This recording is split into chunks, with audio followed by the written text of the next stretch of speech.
Welcome to the Orange County Great Park. We're here in the Wild Rivers press box. I'm Dylan Lunan alongside Jeff Wilson. Colin Melcher is the guy behind the camera. He's going to be producing our live game. Again, this is the final home game of the regular season for the Orange County Riptide.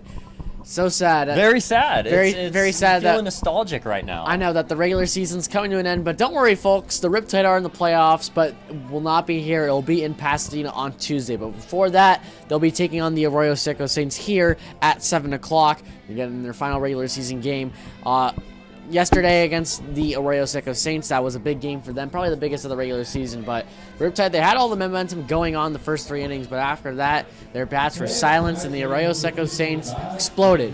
Jeff, what did you see in that game last night? They did. They exploded, but they exploded late, and that's been the problem with the Riptide for this all year long. They started out hot. They got 3 runs in the first 4 innings, which is solid. We thought they had control of the game, but bullpen comes in, they give up a couple runs, and then the snowball just keeps falling over and over and over. Well, you know, Arroyo Seco Saints have a lot of left-handed hitters in their lineup. Over 2/3 of their lineup is filled with left-handed hitters. So, Jeff, what do you expect to see here tonight in preparation for Tuesday's game? You're going to see no lefties here tonight. So they're going to be resting, getting in a bullpen, but you're also going to see a lot of depth get into the game today as well. So maybe pitchers that are not getting a lot of innings, but we're not going to see any left-handers. Maybe 1 or 2, possibly. Tonight on the mound for the Riptide is right-hander in Louis Basera. He's a CCL Showcase game player for the Riptide so far this season. Jeff, what are you expecting to see from Basera tonight, and what could potentially be his final start for the Riptide? I think a better adjusted start for sure. Last outing against the Barons, it wouldn't really go so great. Gave up 4 or 5 runs, but I feel like he's going to find the zone better, command the breaking ball. Hopefully, he's going to go long into the game, maybe 5-6 innings, set the bullpen for good success to win the game. All right. Our first pitch will be right here at 7 o'clock. Don't go anywhere. National Anthem will soon be coming. Stay tuned.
Fans, we're having some technical difficulties with the speakers right now, so just work with us as we try to resolve this. Thank you.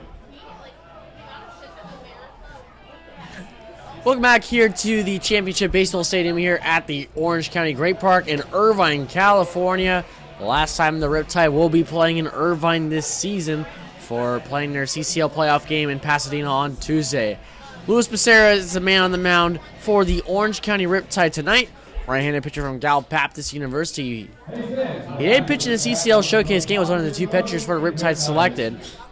Let's take a look at the Academy Barons lineup he'll be facing tonight. Brought to you by the Chick-fil-A Woodbury Town Center. After the game, head over there to Woodbury Town Center where they strive to glorify God and be America's best quick service restaurant at winning and keeping customers. And don't forget, serving you is our pleasure.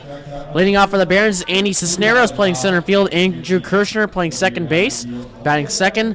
Dylan Lena, shortstop, batting third. Andrew Pyle, designated hitter, batting fourth. Jacob Klinowski, the right fielder, bats fifth. Maximus Berber, first baseman, bats sixth. Adam Arroyo, the catcher, bats seventh. Raymond Jenkins, the left fielder, batting eighth. And Colin Taylor is the third baseman, batting ninth.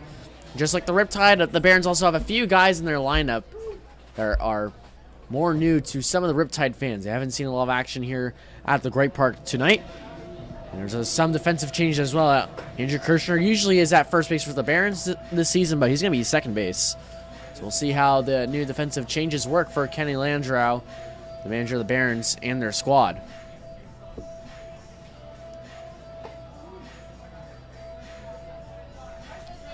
Orange County defense brought to you by Ticket Smarter. Behind the plate for Luis Basera is Max Senesac.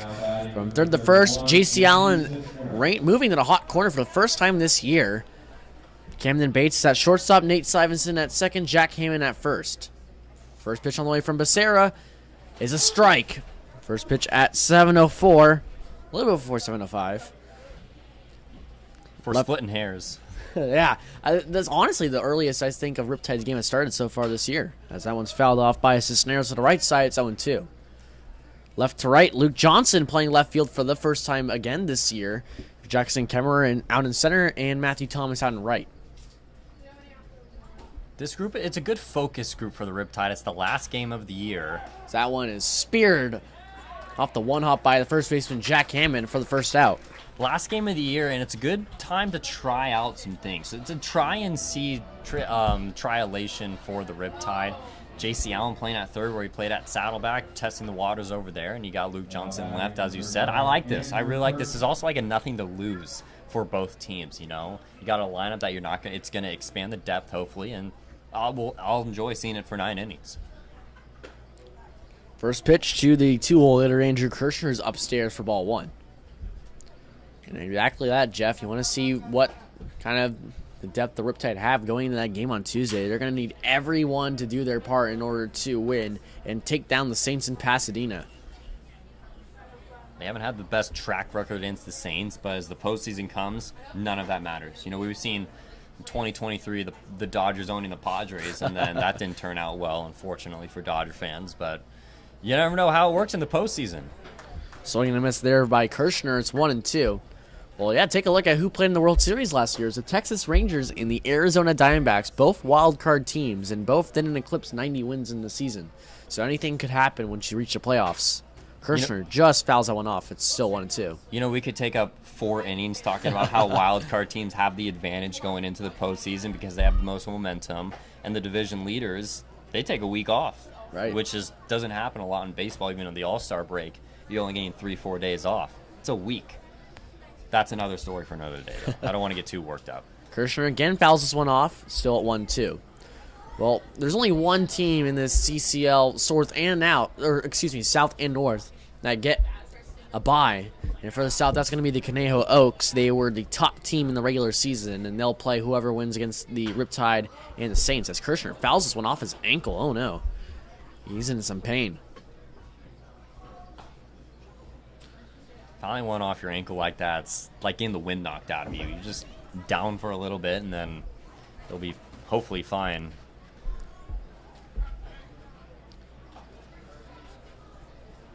Trainer Malia Holmes coming out to check on Kirshner. He'll be good. But it always stings when you hit a foul ball off in that area. Stingers are always the ones that suck if you're a batter, just because you know you're going to be good after the pain wears away, but in the moment it's just too much to bear.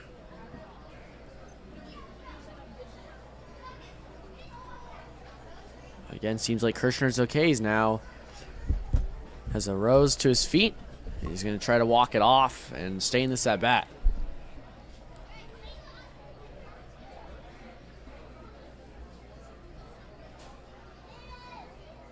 Had my fair share of ankle injuries. They're not fun. They're not fun. Was it from contact or was it from you rolling it or both? Oh. Most recently Oh. rolling it in the outfield. Oh. Now it stinks. I'll do a little medical fun fact with you. It's a no-brainer that it takes longer to heal because it's further from the heart. Wow. Yep. My mind has been blown. See, I'm no medical expert myself, but maybe I need to do my own research about that. When you play the game a lot, you start to learn a lot of things about the shoulder, the elbow. It's fascinating. That now is a full count on Kirshner. He's worked himself back into this at bat. Only really maybe 1.5 legs. Full count.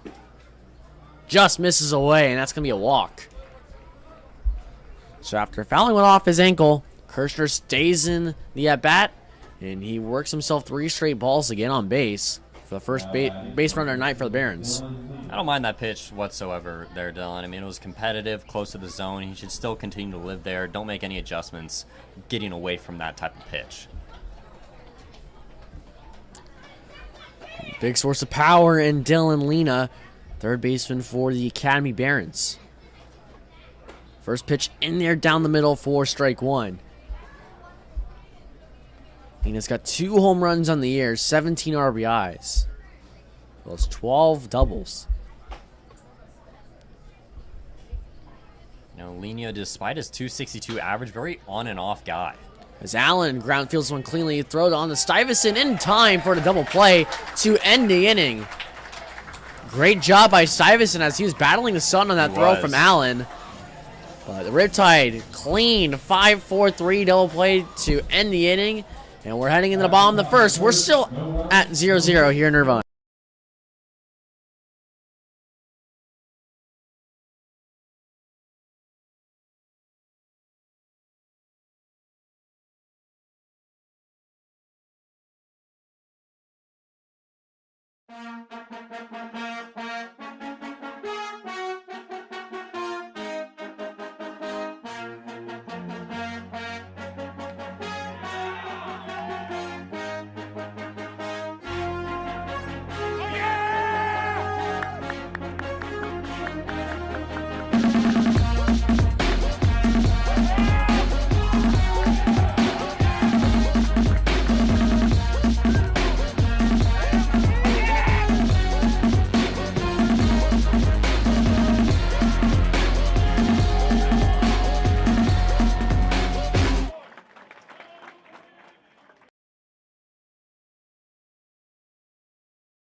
Now batting number 2, Matt Flaherty. Bottom of the first inning, and the Riptide are due to take their hats against a former Riptide pitcher last year in Andrew Stanley.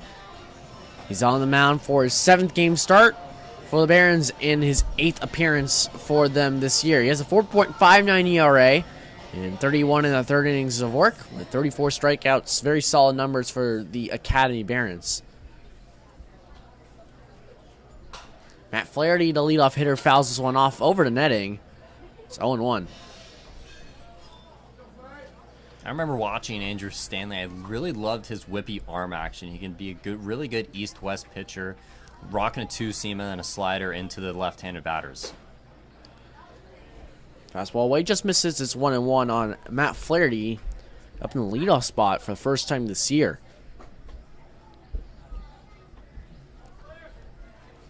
One. Changeup away is in there for strike 2. Just got a little bit of that play, and now Flaherty's down. Flaherty, designated hitting tonight. Limited to that role so far due to some arm issues as he lightly hits one. And it's fouled right in your home plate.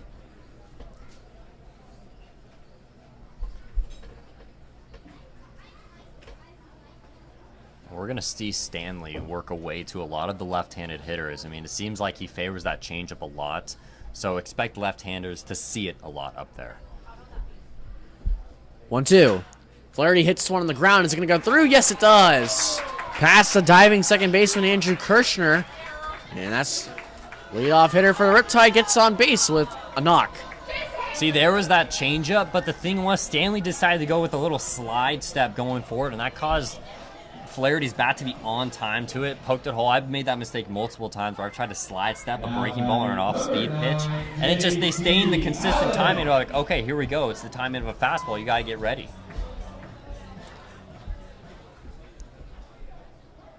J.C. Allen, he's playing third base tonight, and he's batting second. So he takes that changeup down for ball 1. Yeah, it's a very interesting note about when to use a slide step, when to, and what pitch to throw it on. Seems like fastball would be the key pitch to use that slide step.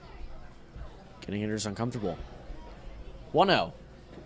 So another off-speed pitch away, and it's blocked by Arroyo behind the dish for the Barons. 2-0. Yeah, when we're talking about Stanley being out of the windup, it is. Yeah, you got to pick and choose your battles with the slide step. But when you're in a stretch like this, I think you should be using it 3 out of 4 pitches, because you gotta have a good time to play, keep the runners on first accountable. 2-0. Change up inside. It's gonna get called for a strike, but Arroyo can't squeeze it, and Matt Flaherty is there on the pass ball. Call there by the home plate umpire Andrew Thomas. Not being fooled by that dropped pitch from Arroyo. He's known for his arm behind the plate, and he showed it off, but wasn't able to gun down Flaherty, who read that pitch well. 2-1. Allen rips this one to left field. Over the head of Jenkins. He makes a grab. Flaherty has to run all the way back to second, and he gets there in time. Well, talk about the tip of the glove right there. That was unbelievable. By the skin of his teeth. Well, it was over the head of Jenkins for a few seconds before he sprinted all the way back and had to reach over his head and make the grab. Impressive catch by left fielder. He got a great first step there, Dylan. First step was back, put his head down, ran. That's what a lot of outfielders consistently forget to do. If the ball's directly over their head, they're almost scared to almost put down their head and start running. Great job done by Jenkins out there by doing exactly that. First pitch to Luke Johnson's inside for ball 1. Yeah, it seems like some fielders are too scared to do that just because they might lose track of where that ball is eventually, but... Exactly, and that's a skill you should be learning in high school. It's the hip turn, the head turn. You got to be able to put your head down, find a spot to run to go to, and then pick up the ball. Stanley pivots back to second base to check on Flaherty, who was dancing off a bit, trying to distract him. 1-0 on Luke Johnson, the usual second baseman, part-time third baseman, and now playing left field in tonight's game. Again, Stanley does a spaghetti move, and this time he throws over there to Flaherty. Kirshner dropped that back pick, but ended up right at his feet. Still 1-0 on Johnson. One or two of those times it might be to see if Luke Johnson would square around a bunt, but there's really no reason to. I mean, he's swinging a hot stick. There's no need. Johnson hits this one to the left side, but it'll go foul. 1-1 on the player from Cornell University. Well, let's take a look at the Riptide lineup real quick, brought to you by Rayborn. You saw Matt Flaherty lead off with a single. J.C. Allen was your previous hitter. He flew out to left field. Luke Johnson's currently at the plate and playing left field, batting third. Pitch delivered. Johnson's on the ground. Fielded cleanly by third baseman Taylor. He plants his feet, makes a throw, and it's away from the first baseman, Maximus Barber. Flaherty is going to be held up at third, and Johnson advances a second on the error by the third baseman, Colin Taylor. Got to be able to play defense here earlier in the games, and nobody knows that better than the Orange County Riptide. I mean, they've had their fair share of errors earlier in the game, in the previous games this year. But that's a tough read by Flaherty, because like you're trying to see where the ball is at from Linia. You can't really go because he's going to get you at third. So if anyone's asking why he didn't score, I mean, there's your reason why, because you had to read the guy from short. It was a good call by head coach Connor Spencer, the third base coach over there at third. I think Flaherty would have been out if he did try to go home. Going back to the Riptide lineup, Jack Cameron is now at the plate, and he's playing first base today, batting cleanup. Camden Bates, the shortstop, batting fifth. Matthew Thomas, right fielder, batting sixth. Max Senasek, the catcher, batting seventh. Nate Stuyvesant batting eighth and playing second base, as Hammond swings and misses at that one. It's 1-1. And Jackson Kemmer, center fielder, is batting ninth. These are the situations that you got to get ready for in the playoffs. Up the intensity, you got runners on in scoring position, in a big crucial moment of the game. Runners on second and third, still scoreless. Hammond pops this one up to shallow center field. Kirshner makes the catch. Flaherty is gonna tag and then halt, and that throws perfect on the money from Andrew Kirshner. So good call there by Flaherty. He's trying to see if that throw would go away from the catcher Arroyo, but it doesn't. So 2 outs, runners are on second and third for the shortstop Camden Bates. Now batting number 15, Camden Bates. We haven't seen a whole lot of Bates this year, but if there's any time to show the Riptide what he can do, this is the moment. 2 outs, runners on at second and third, a chance to get runs on the board.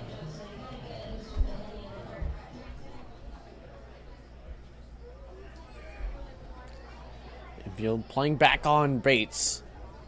First pitch to him is an off-speed pitch dropped in there for a strike from Stanley.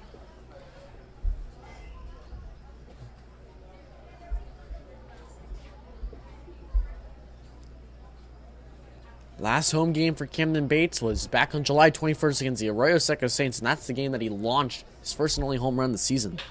Hits this one hard on the ground to the shortstop Lena. He stays down on it, fields it cleanly. The throw is in time and scooped by Berber at first base. So the Riptide were trying to strike first early on in the first inning, but they could not do it even though they had runners on second and third. Right into the second inning, we're still scoreless.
Second inning of work here for Luis Basera, as he'll face 4, 5, 6 in the Barons lineup.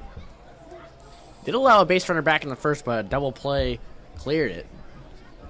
So back to normal work for Luis Basera.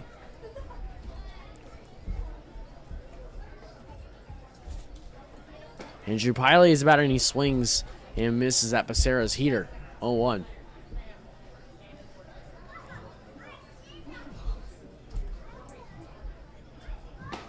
Again, Basera pumps in the fastball for strike 2, not messing around.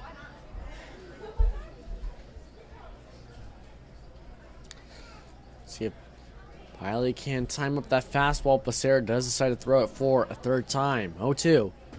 And he does hit well to right field, but Thomas is right there to make the first out of the inning. Seems like he had no problem battling the sun. Yeah. A light jog over, hop skip to grandma's house. Well, he's got the sun's glasses on. So does Nate Stuyvesant, so does Jack Hammond. Everyone on the right side of the infield has it. Nobody on the left.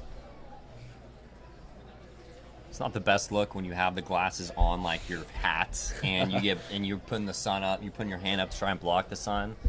Yeah, I've seen that happen in the majors a couple times. What are your sunglasses for at that point? Exactly. For show. As the kids say, it's for the drip, Jeff. 0-1-2. Jacob Klinowski is swung on and missed. 0-2. That pitch had some drip. Yes, it did. Fell off the table. Nice change up there from Luis Basera. 0-2. Swing and a miss. Down goes Jacob Klinowski for Luis Basera's first strikeout of the night. The kid's looking really comfortable out there, trusting his stuff, loving the left-handed batter's production right now. Maximus Berber, first baseman for the Barons, is now up. It's the first time he's faced the Riptide at the Great Park so far this year, as he swings and misses badly at that changeup. 0-1. It's promising to see Basera get a lot of swings and misses early, but in later innings where the Barons are going to make adjustments, he also has to make the adjustment. Adjustments is there. It's 1-1. Berber's actually a two-way player out of Whittier College. He's pitched 29 innings so far this year for the Barons, and he's had 19 at-bats as he takes a cut off Max. Set a sack behind the plate. It's 1-2. So mainly has been a pitcher so far this year for the Academy Barons. It's going to be a 6th game at the dish. 211 average in that span. Basera begins his windup. 1-2. Ooh. Slider there, missed. Blocked by Senesac. It's 2-2.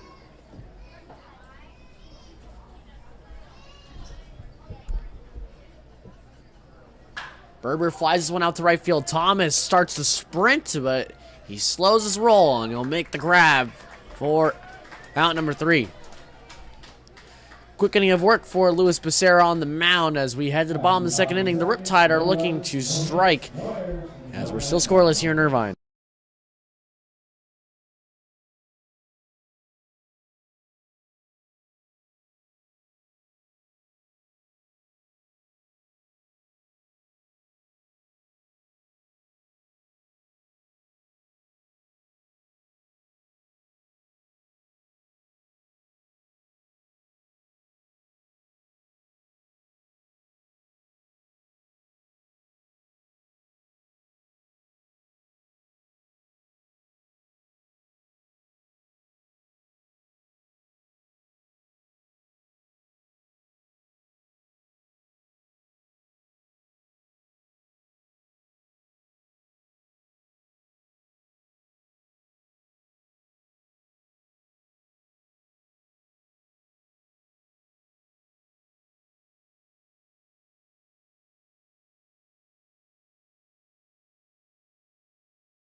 Matthew Thomas will lead things off for the Riptide in the second inning. Watch the curveball in there for strike one from Andrew Stanley.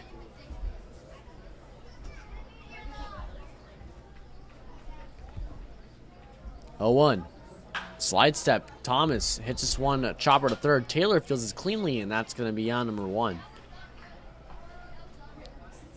Good job there from the third baseman Colin Taylor to stick with that hop. He came off the infield grass. Pretty weird. And now Max Senesac will be up for the Riptide.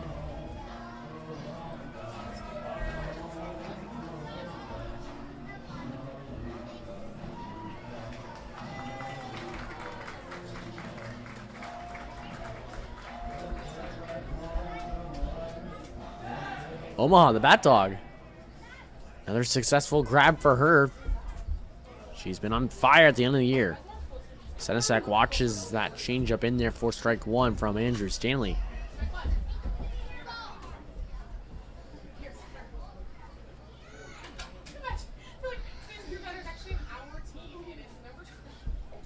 A 1. Senesac whiffs at that curveball. It's 0-2. Just gonna have to be patient on that breaking ball. It's looping and slow. You gotta stay on the back foot.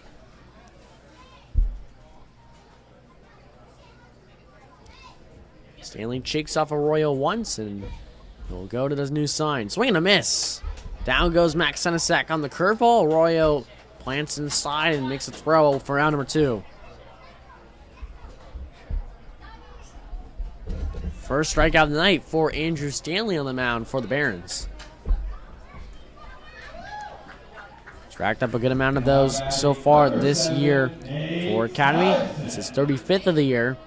Good for second on their club. And last year for the Riptide, he was also pretty reliable. 4.91 ERA for the Tide and 18 in the third innings of work. First pitch to Nate Stuyvesant is swung and a missed. 0-1 on the incoming freshman to Stanford University. Graduated from Redondo Union High School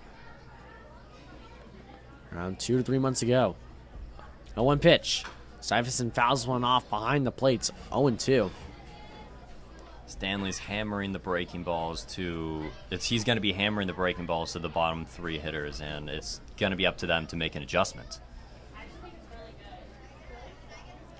Stanley again shakes off Arroyo once, and he'll go to work. Curveball is in the dirt. Good pick by Arroyo, and Stuyvesant lays off. Hey, look, really learn from that Senesac at bat. That was the exact same sequence. One shake, and one head nod, and then he goes to the curveball.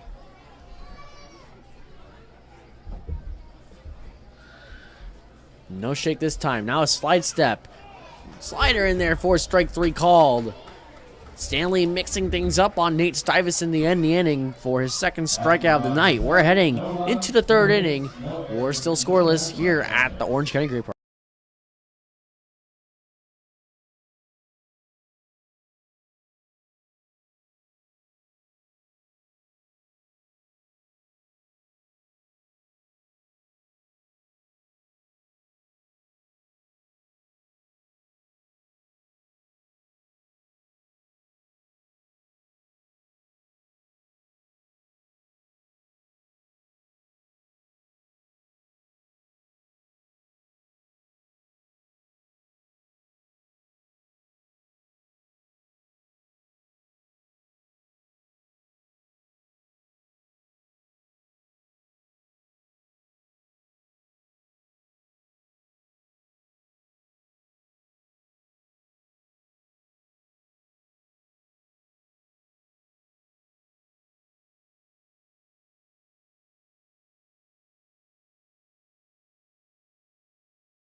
Bottom half of the order due up for the Academy Barons.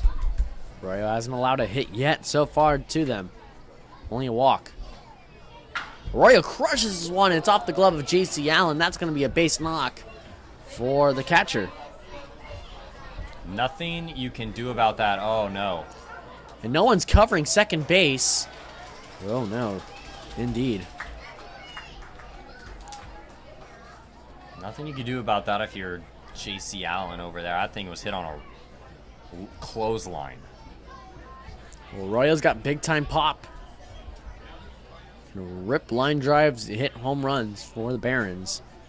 You got a hanging changeup there from Basera. Did not miss it at all. But also good heads-up awareness, too. That throw was errant by the left fielder Johnson over the head of Bates. Stuyvesant could have picked it, but straight out of his glove away from second base.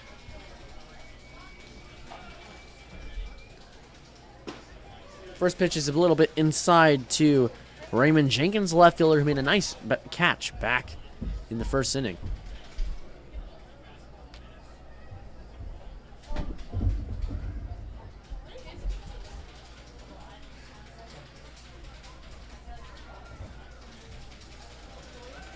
Bates retreats.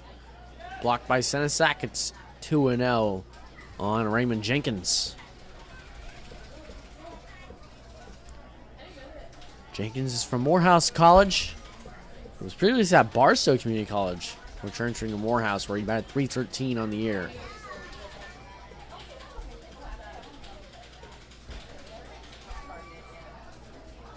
Ooh, sawed off the hands of Jenkins. That was way inside. Tried getting his hands around, but it was jammed completely.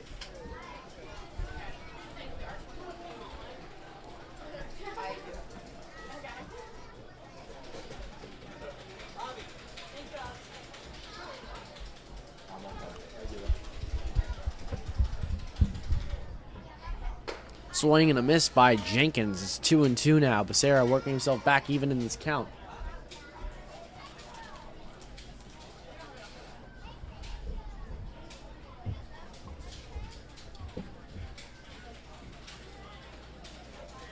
A lot of blue and orange in the stands tonight. Stack the Riptide colors night here at the Gray Park as Jenkins foul tips one in the glove of Senesac for strike three. Luis Basera's second strikeout of the night.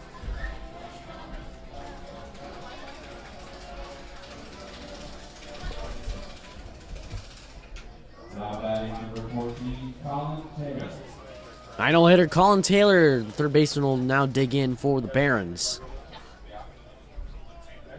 It's one of their everyday players this year. They're spending his freshman year at Los Angeles Valley College, where he was one of their best players. Hit 6 home runs, batted .341, and was named the Gold Glove player for his work at the hot corner as he whiffs at a changeup 0-1.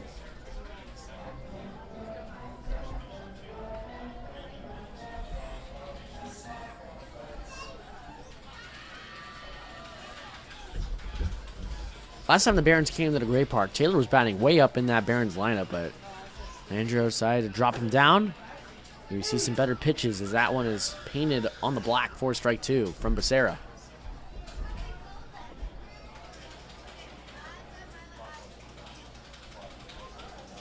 And Arroyo standing on second base with only one gone. Stuyvesant holding him on, keeping him honest. Basera comes back to the plate, and this one's hit softly by Taylor. In comes Bates. He fields this one cleanly on the run, and Hammond picks this one out for round number 2. I'm loving the usage of the breaking ball from Basera. He's locating it well, and that's one of his big things that he's going to have to get through a lot of these innings and a lot of these Baron players is to locate the breaking ball. If he wants to go deep into this game, 6 innings, maybe 7 innings, that's going to be the difference maker. Arroyo was able to advance on that ground ball to the left side, thanks in part to the soft exit velocity off the bat of Taylor. Bates didn't really have it play on him at third. First pitch to leadoff man Andy Cisneros is in the dirt for ball 1.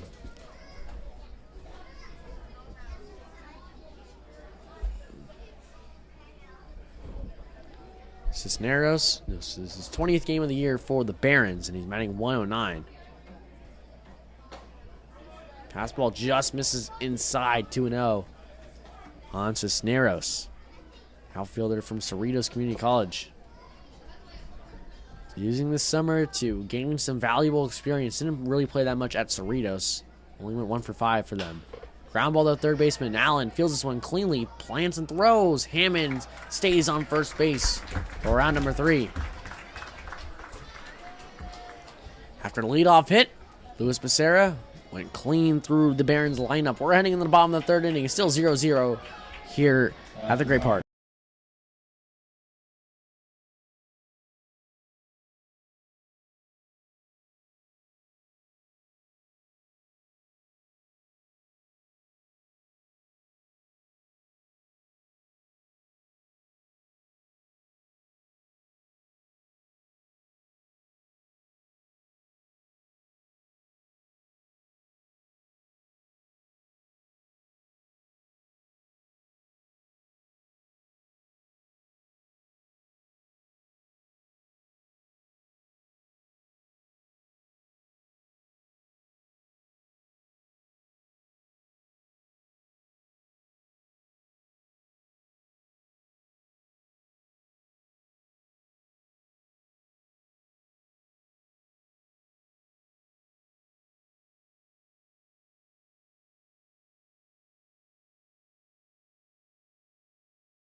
Jackson Kemmer. 9-1-2 for the Riptide lineup as they're looking to try to break through against Andrew Stanley. They had a chance back in the first, but really couldn't capitalize after they left 2 on. First pitch is down for ball 1. Special guest on our broadcast. It's the 3rd part of our crew.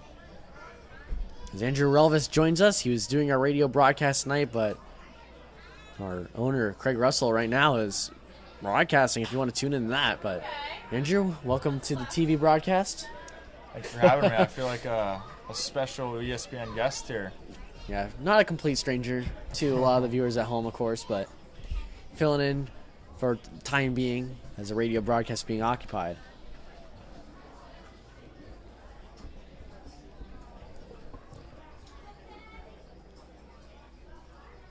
One now on Jackson Kemmerer. Stanley delivers. Fastball just away. It's 2-1. Now, what I'm noticing here, Andrew, about Kemmerer's batting stance is that I think his hands are kind of more glued, or the bat is more glued to his right shoulder. Usually it was a bit up. He's kind of experimenting right now at the plate. 2-1 hit well. Third baseman Taylor stays in front of this one. It's fielded cleanly and thrown on for round number 1. Yeah, one thing I've noticed with Kemmer, at the start of the summer, it felt like he was a lot more solid in the batter's box, but he's been a lot more fluid recently. I've seen a few balls in play that kind of have been hard plays, so, tough summer for Kemmer, but he definitely is progressing, definitely getting better, and it's a good sign to see for sure. Yeah, he's another guy using this summer to gain some valuable experience. Didn't play at the University of Nevada. He was redshirting there. He's been tweaking with his swing a little bit so far, but it seems like right now it's paying some dividends. Matt Flaherty, leadoff hitter, watches one away for ball 1.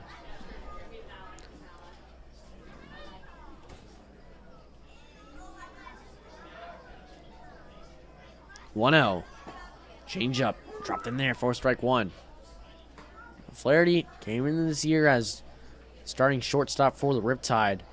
Unfortunately, he's been dealing with some arm issues this season. And when he's played, he's proved to be a difference maker. He can hit in the clutch for slug, too. He loves to drop one down towards to his pull side, that right field line. Some clutch doubles for the Riptide when he's at the plate. 1-2 on Flaherty. Change up by Stanley. He was trying to paint that one on the black, but instead paints it in the other's batter's box. 2-2. And Flaherty is a good defender. I mean, pretty much this entire Riptide team can defend. Just a well-oiled machine. 2-2 now on Flaherty. Change up spiked by him. It's now a full count.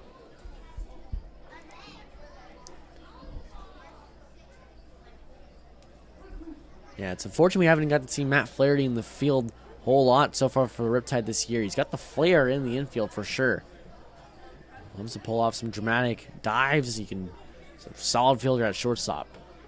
Full count pitch on the way. It's outside. That's going to be a walk.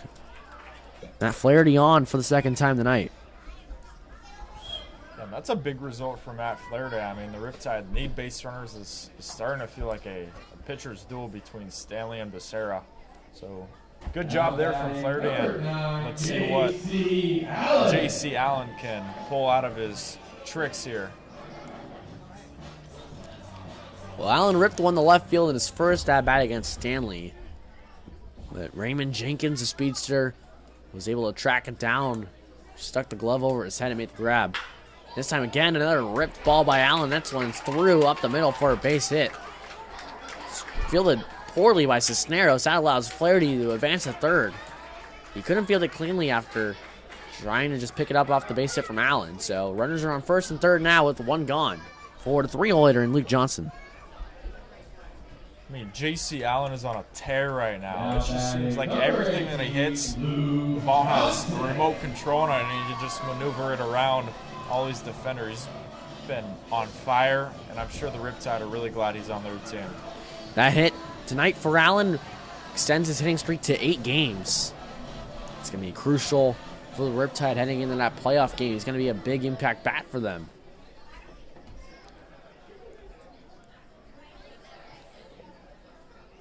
Stanley back picks over the first. It's pretty close, but no tag applied by Berber. Going back to Allen's hitting streak. Yeah, started a hitting streak off a 3-hit game against the Saints on July 20th, but his average at the time was 180, and now with that hit, he raised it up to 224. So, so impressive what he's been doing in these last couple games for the Riptide as Johnson waves and misses 0-1. It's a shame that this summer season is only about 40 games. I mean, if this was 80 or more, I'm sure these players would feel a lot more comfortable. They would have more time to get used to it, and J.C. Allen is definitely finishing strong. Johnson flies one out to left center field. Center field, Cisneros ranges in the gap to make the grab. Here comes Flaherty. He tags from third, and he'll be in there standing for the first run of the game for the Riptide. Sac fly from Luke Johnson gets the job done. He drives in his high school teammate, Matt Flaherty, from third. Yeah, that's another quality swing there from Johnson. He does his job. He brings in the run. And the Riptide don't leave the runners in scoring position stranded this time. Great job done by him. Well, they still have a runner on base in J.C. Allen, who's over there at first. Jack Hammond's now the batter, cleaning up things for the Riptide.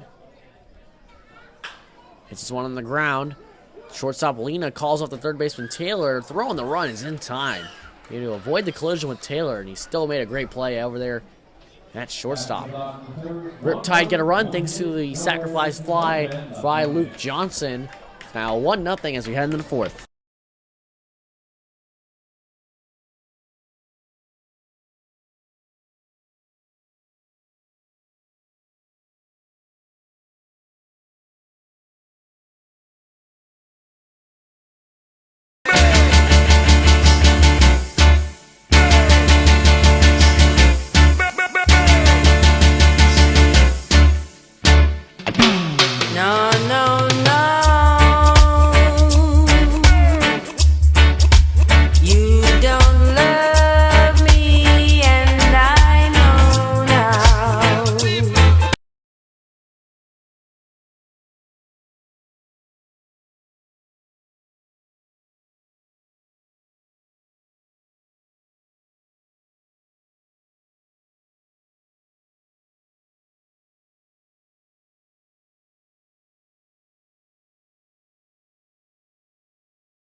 Now batting number 9. Top the fourth inning here, and Luis Basera is pitching for the first time in the fourth with a lead, 1-0. After the Riptide were able to score on a sacrifice fly by Luke Johnson. First pitch to Andrew Kirshner, second baseman, is upstairs for ball 1.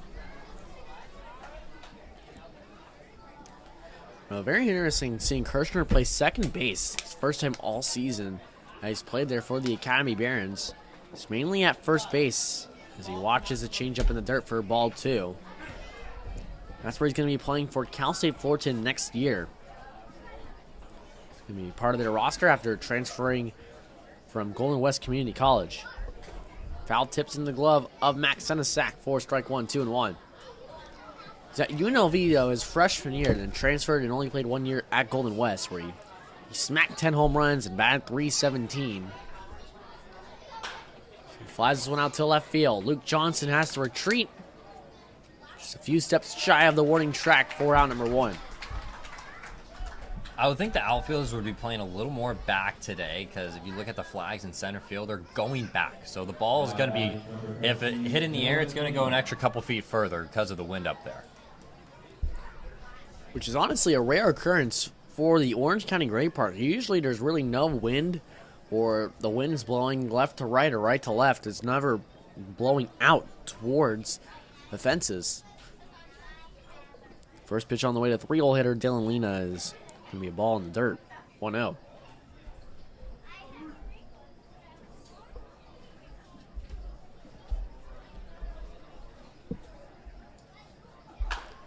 Lena chops 1-0 on the ground past the Riptide dugout. It's 1-1.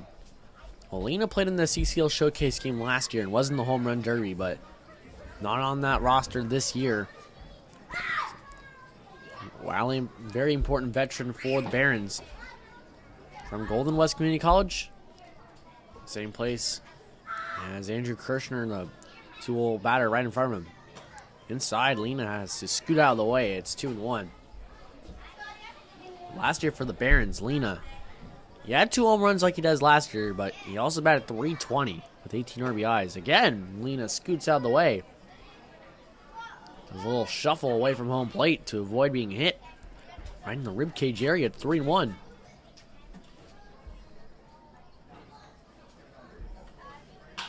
Fastball smoked by Lena, and that ball's going to drop in front of Matthew Thomas for a base hit. Good fight out from Lena. Did all he could do with the fastball in. Muscles it over to right. Tying run on. Now batting number 36, Andrew Pyle. Andrew Pyle is going to be the designated hitter in tonight's game for the Barons, and he'll now dig in with a runner on first base.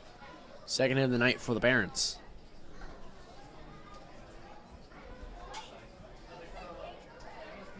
First pitch to him, and he whiffs at a fastball 0-1. Pyle, another SoCal JUCO guy. He spent his last season at Fullerton Community College. They were previously spending his freshman year at Long Beach State. Basera checks over at Lena at first base. He's in there safely.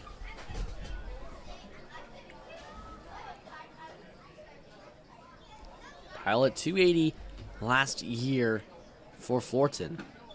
For now transferring over to Utah Tech next season for his junior campaign.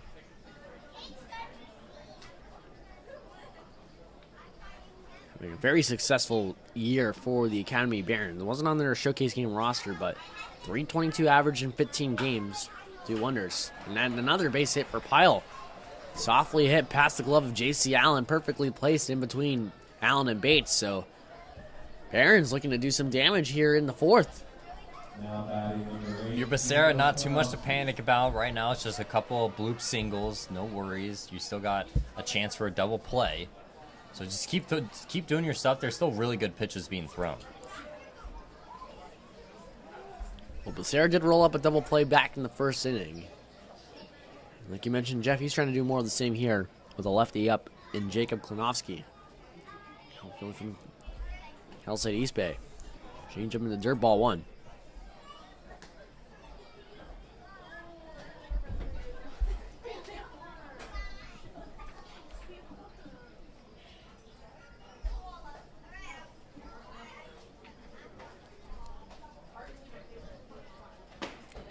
1-0 is way inside on Klinovsky. 2-0. Again, got to do a little bit of a backwards shuffle to try not to get hit.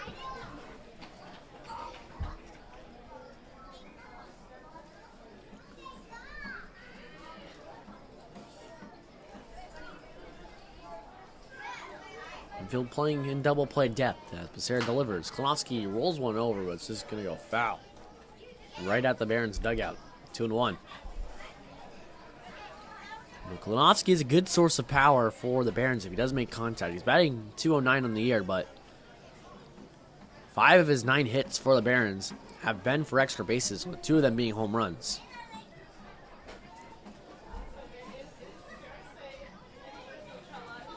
Basera asking his catcher Stenson for a new sign with his hand. Delivers 2-1. Saws off Klinovsky there. Got jammed, and now it's 2-2. I think he was just telling him just to repeat them. It can get kind of hard night signs when you're just putting down the fingers, but of course PitchCom takes that out of proportion. Yeah, being out there at the nights using finger signs, it can be hard. 2-2 pitch on the way to Klinovsky. Inside. Did he go around? Home plate umpire checks over to second base, and yes, he did.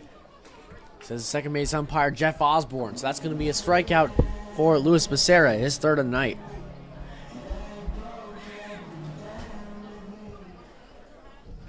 Now batting number 50, Maximus Berger.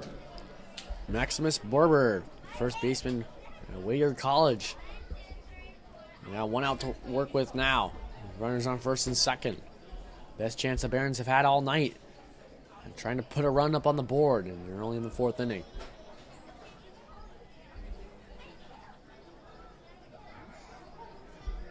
First pitch on the Berber is a fastball in there for strike 1.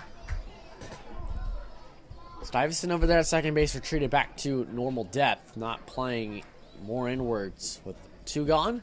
Just trying to worry about getting the force out at the first, second, or third. 0-1 pitch. Inside, just misses.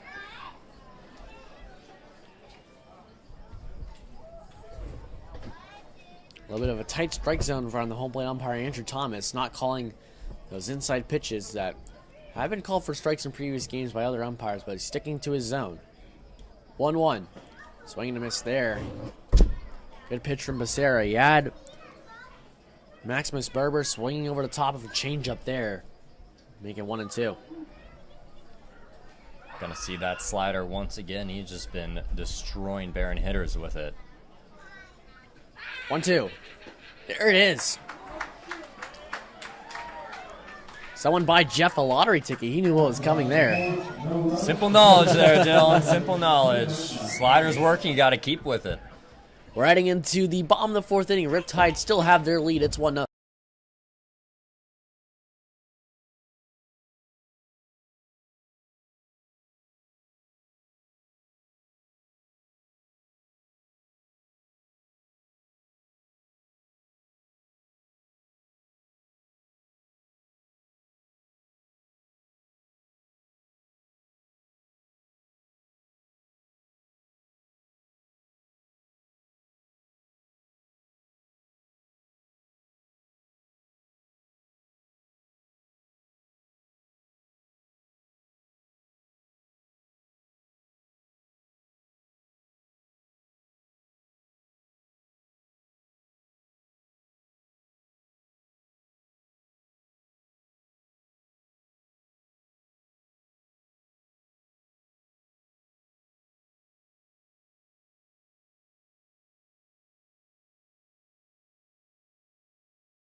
5, 6, 7, due up for the Riptide here in the bottom half of the fourth inning, and Camden Bates will be the one kicking things off for the Tide.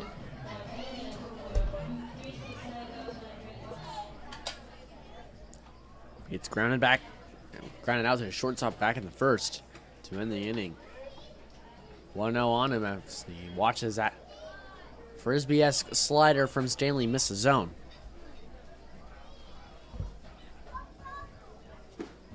Another slider there from Stanley again misses. 2-0. Not relying on that fastball here against Bates. Going to something else. Again, another slider. 3-0. Hasn't found it for a strike here in this at-bat. This is the Riptide hitter starting to adjust to the curveball. You got to be patient with it, see it out of the hand, and they're seeing it out of the hand very well. 3-0 pitch. Bates watches it one all the way, and it's another slider in there for strike one.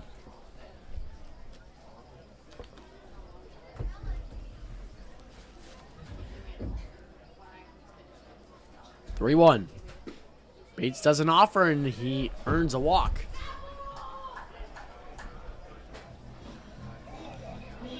His patience is rewarded with getting on base to start the inning for the Riptide, trying to kickstart things for the bottom half of their lineup. As 6-hole hitter Matthew Thomas is now up. Matthew Thomas.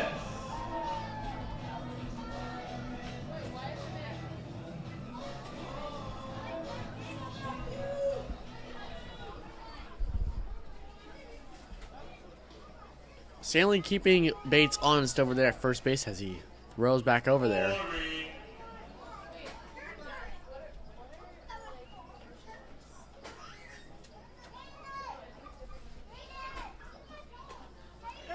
That pitch just missed the glove of Arroyo there, and that's going to go to the backstop. Going to be another pass ball on Arroyo.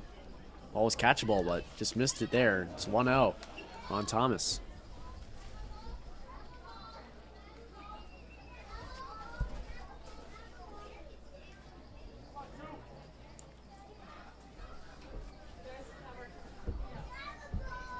Bates now on second base with no gone, and Matthew Thomas is the batter. He takes a big cut at that one and fouls it off into the Riptide dugout. 1-1.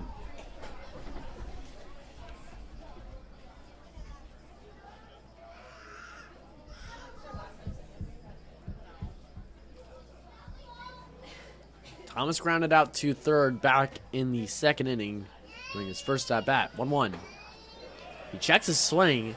He doesn't think he went around. They're going to check over there to the second base umpire and Chris Maher, but he also agrees. Didn't go around. 2-1 now on Matthew Thomas. Outfielder from Cal. Be heading into his sophomore campaign next year after he hit 4 home runs for the Golden Bears during his freshman year. 2-1. Thomas again checking his swing, and again, he lays off. It's 3-1. Riptide putting together some nice at-bats against Andrew Stanley. First two batters working in the 3-1 counts.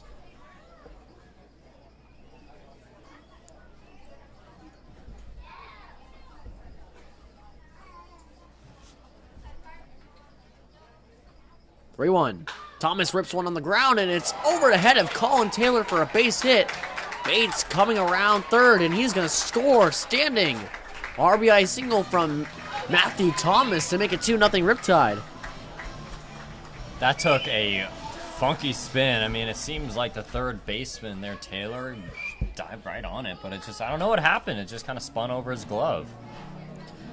Well, it seems like whoever's playing the hot corner for both sides tonight for the Riptide, or excuse me, for the Barons and the Riptide, they've had to make adjustments as that ball is hitting the infield grass and taking some gnarly spin. Taylor was going to dive. He dove too early. Yeah, he dove to his right. And then all of a sudden the ball just shifted to the left as Senesac shows the bunt, and it's going to go foul. But again, going back to that base hit by Thomas, just took kind of a reverse spin and went over the glove of Taylor, who he reached all the way up above his head to try to grab it. But too little, too late, as his body was already on the ground. He couldn't really move.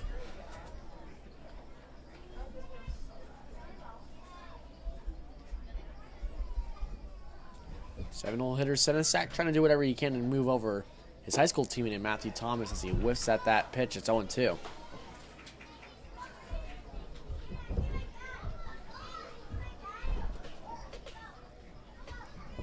Stenson bunted in that first pitch and then decided to swing away on the second. Got the whole right side open to him if he wants to try to go that way. That's the way he went when he hit that walk-off base hit just a few days ago for the Riptide against the Arroyo Seco Saints, and what proved to be a big game for the Riptide season.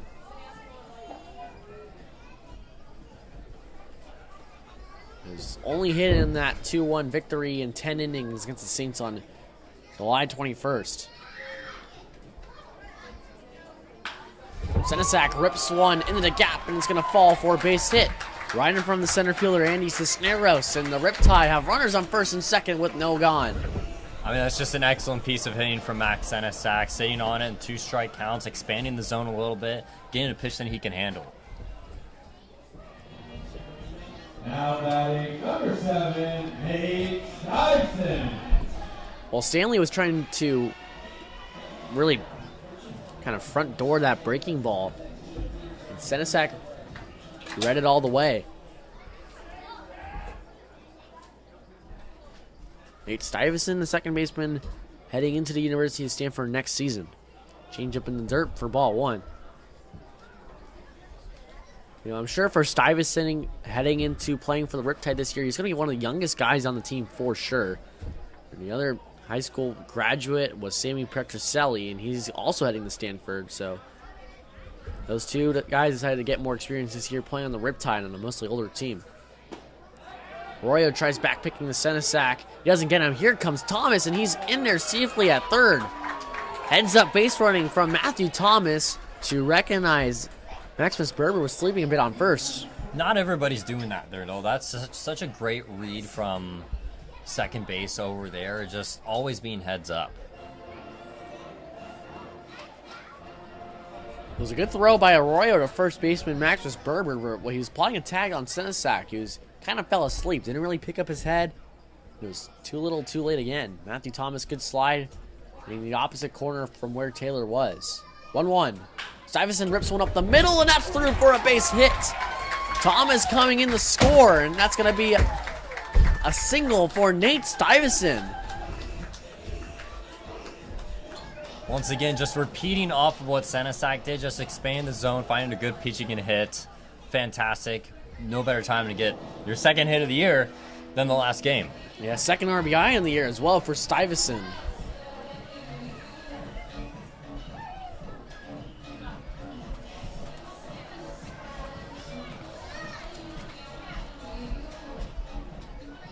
So meeting now between pitching coach for the Barons, Andrew Stanley, the pitcher, and the catcher, Adam Arroyo, talking things over. Gonna get a right-hander starting to warm up in that Barons bullpen. Just trying to stretch him out.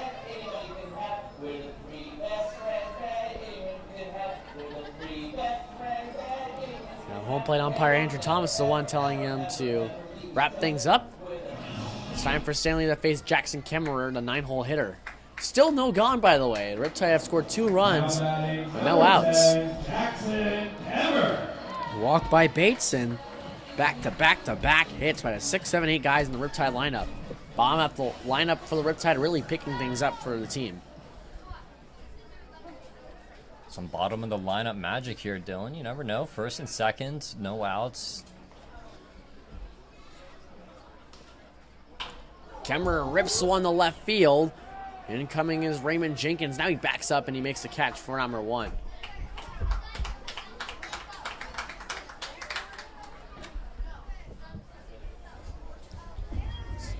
Had a little bit of a weird noise coming off the bat of Kemmerer, but that ball just took off. Jenkins was originally coming inwards, and he had to retreat back to make the grab. And looked a little capped at off the end of the bats. Solid swing by Kemmerer. I love him swinging early in the count, not wasting any time.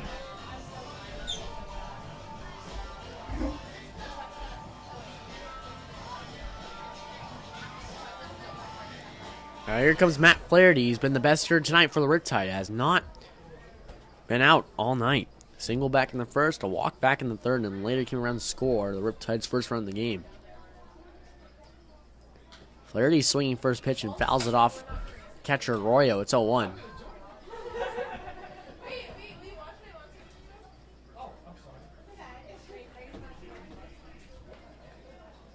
Stuyvesant over there at first, Senesac at second. Now there's one out. Top of the lineup now up for the Riptide.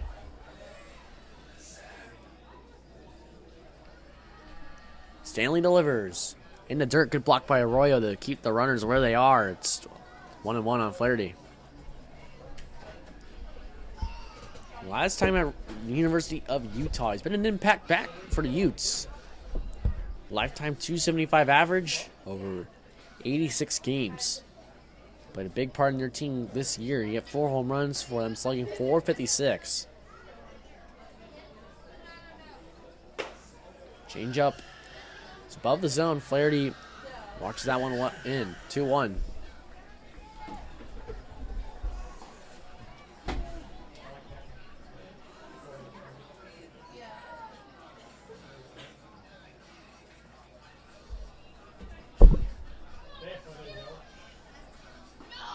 Stanley looks back. Senesac. Change up away. Misses again. 3-1. Stanley, a little bit of nibbling around the zone. He's trying to find a spot where he can get a called strike without the Riptide doing damage on any of his pitches.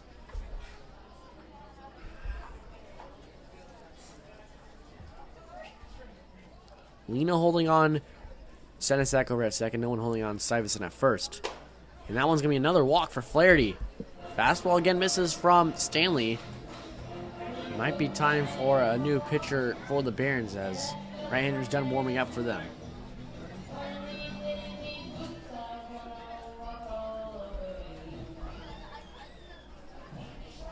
Now batting number 9, J.C. Allen. Well, back-to-back innings for a walk for Matt Flaherty, and it juices the bases for J.C. Allen. A 2-hole hitter playing third base today. He's got a single in his last at-bat, back in the third. He sits on the curveball, and that's going to be a base hit for Allen. That's going to drive in one. Stuyvesant holds up. He slips on the grass, and he's going to retreat back to third.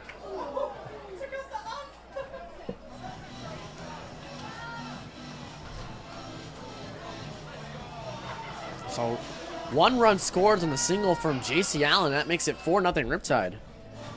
Now batting number 18, Luke Johnson.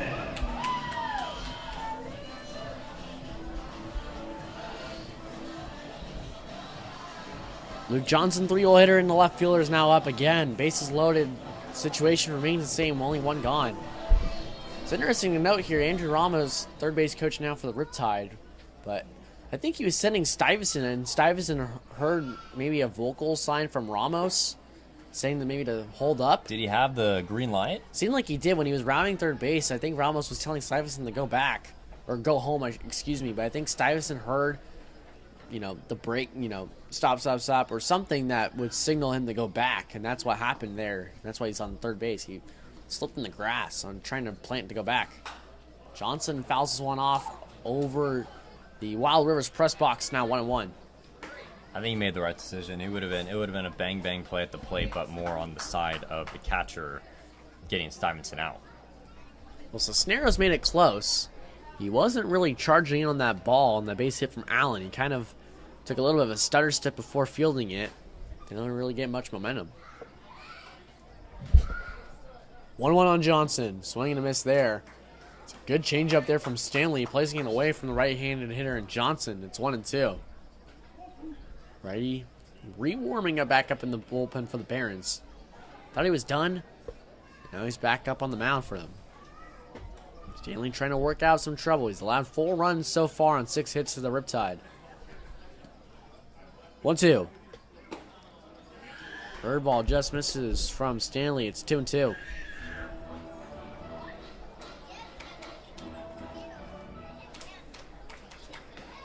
Right-handed pitcher from Wagner University. Spent the previous 2, though, at Golden West. 2-2 on the way to Johnson.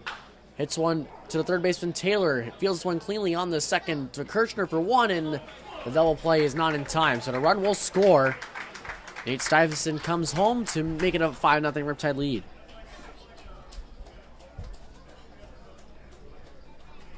And that decision by Simonson earlier on in this inning caused Worth it. I mean, stayed at first, stayed at third, let his offense work. Run scored, easy 5-0 lead now for the Riptide.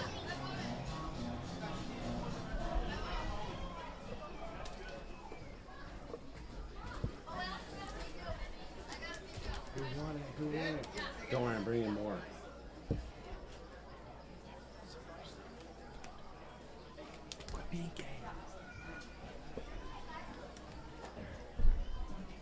Runners on first and third for Jack Hammond. Runner from first, Lou Johnson takes off. And he's safe. Ooh, bang, bang play. Lena picked that one out of the dirt on the throw by Arroyo. But Johnson's in there safely.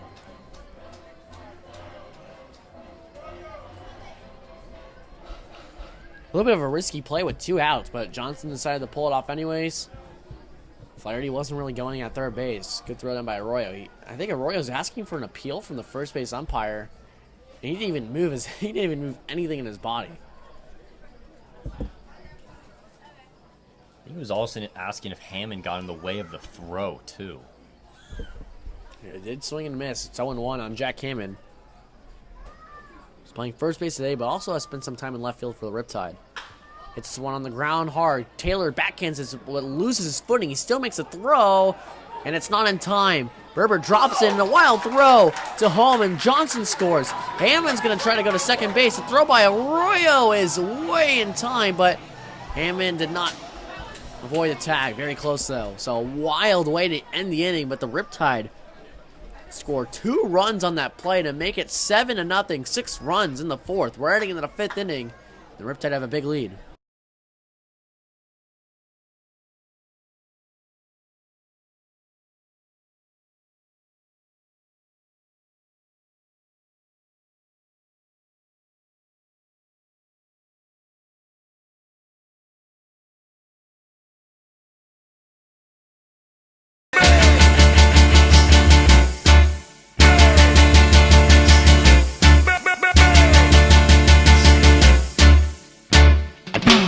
No, no, no.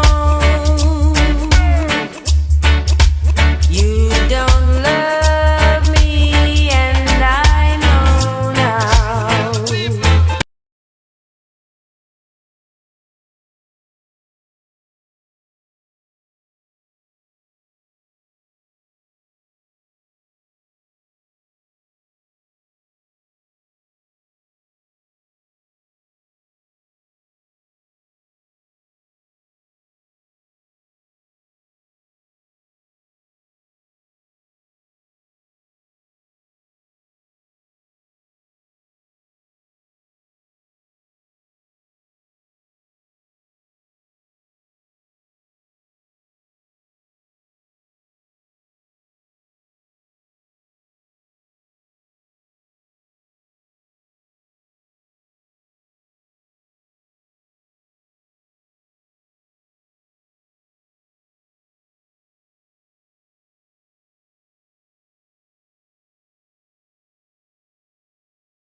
Luis Basera, he pitched with a lead back in the fourth, only 1 run, but now he's got a 7-run lead to work with on Adam Arroyo, and that one's upstairs, 1-0.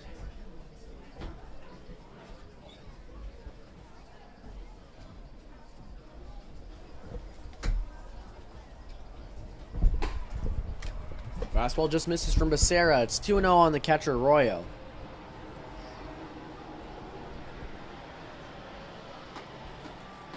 Arroyo singled back in the third. Hardest hit ball tonight for sure from either team. Oh, he whiffs it at that one. It's 2-1.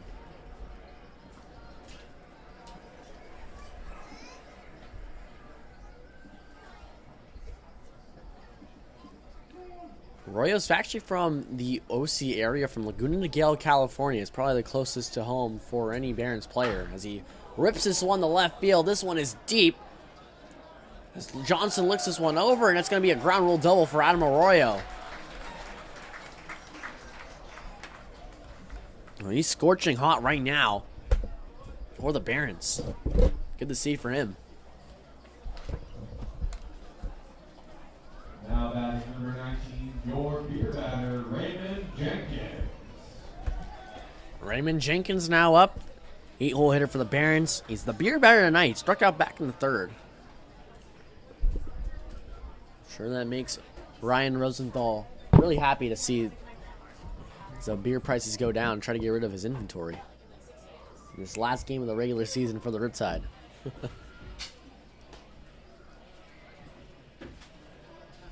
1-0 on the left fielder.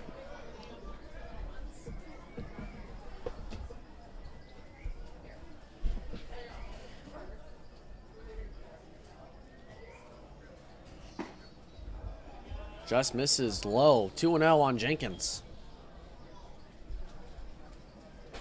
Good start for him. A big speed threat. We saw it in the outfield when he was able to track down some fly balls that could have gone for base hits, but he leads the team in stolen bases. So if he gets on base, could be a problem. Ground ball up the middle. Bates fields this one cleanly. The throw on the Hammond is good for out number 1. Royal will move up to third base. If that ball hit soft enough for him to advance, no play over there to Allen. Now Colin Taylor, the 9-hole hitter, is up for the Barons. You know, Camden Bates just makes everything look so silky smooth out at short. Makes the tough plays look easy, makes the easier plays look even more simpler than they actually are. I mean, it's so fun watching him at short. Now, I know Bates had some issues fielding when he kind of came here from Tennessee, but it seems like now, you know, maybe some early game jitters for him, and he seems like he's much more settled in at the plate and with his glove. He's been phenomenal ever since he's kind of really settled in.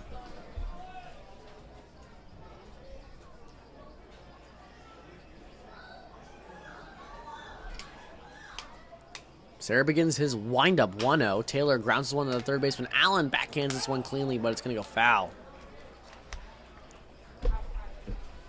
So with a runner on third base, Basera now pitching on the windup. Feels more comfortable with that than going from the stretch. Some guys prefer going to the windup when there's runners on third and no runners on second or first. Knows who's at third base and the catcher, so I'm not going to try to steal home. 1-1. Swing and a miss there by Taylor. Offers at that changeup in the dirt. It's 1-2.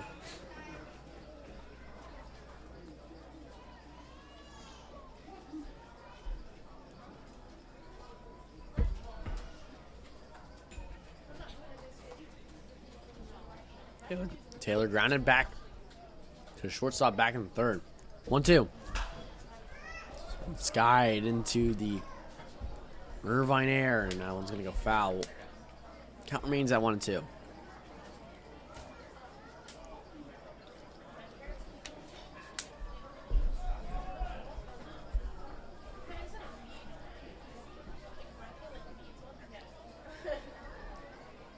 Arroyo at third with only one gone. 1-2 to Taylor. Swing and a miss.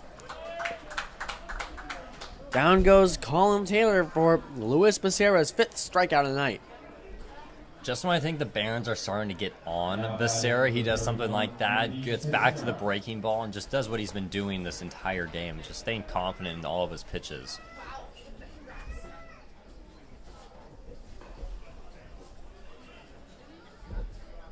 Top of the lineup here in Andy Cisneros. He offers at that curveball in the dirt, and home plate umpire Andrew Thomas is going to say, yes, he did.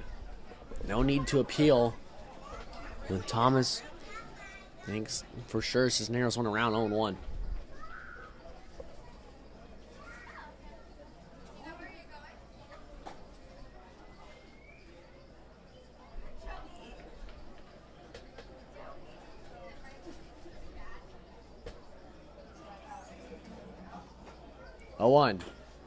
Foul tipped by Cisneros. Back to the backstop. It's 0-2 now. The outfielder from Cerritos Community College.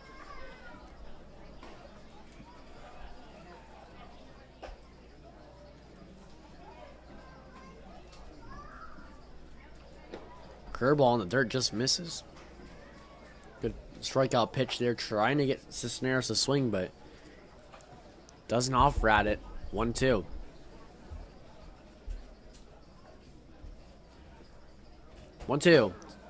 Swing and a miss. Down goes Cisneros. for Basera's 6th strikeout of the night. As he ends the 5th inning with back-to-back strikeouts. Pure dominance from the Cal Baptist pitcher. We're heading into the bottom half of the 5th. Riptide leads 7-0.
Riptide leads 7-1 as we head into the bottom half of the 5th inning. Around an hour 30 gone here at the Ray Park. A new pitcher on the mound for the Academy Barons, and it's right-hander Aaron Rosales. It's called the bullpen, brought to you by Belden Hutchinson. Rosales has been by far the Barons' best pitcher this season, and he was a CCL showcase game player for them. Bates swings and misses at that hard fastball. 0-1.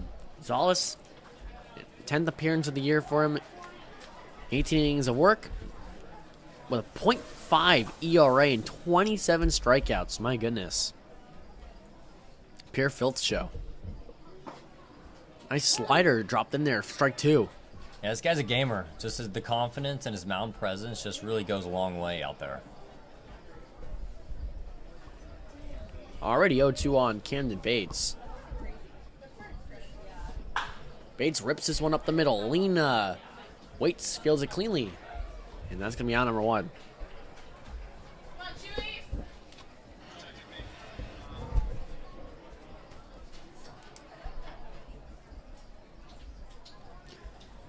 Matthew Thomas kick-started the 4th inning with an RBI single.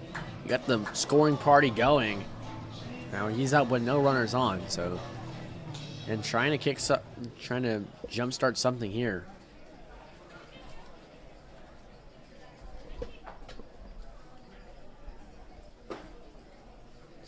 Curveball just misses in the dirt. 1-0 to Matthew Thomas.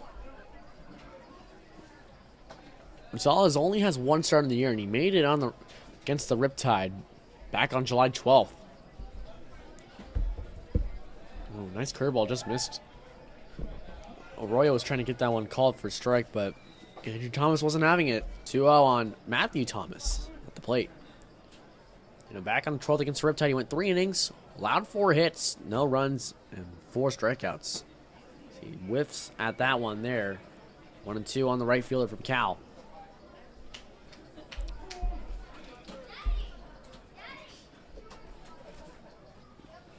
Didn't earn a decision in that lone start. Opener for the Barons. Thomas stops his hands from going around. First base umpire Chris Maher. He signals to the Barons dugout, no, he did not go. You know, he'll hear it every once in a while.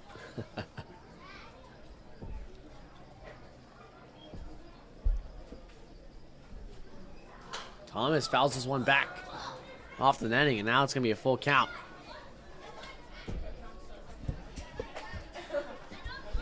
Well, the four hits that Rosales allowed against the Riptide was the most he had all season. Besides that, he allowed 3 hits to the Foresters on June 16th, about a month prior, where he allowed his one and only earned run of the year.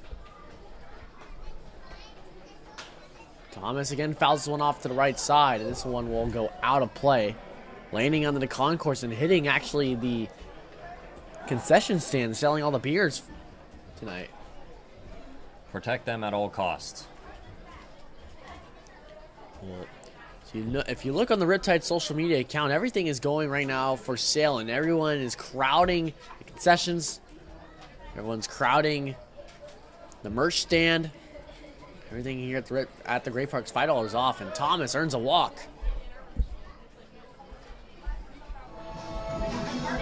He's putting together an excellent night for himself at the plate, and he's on for the second time tonight.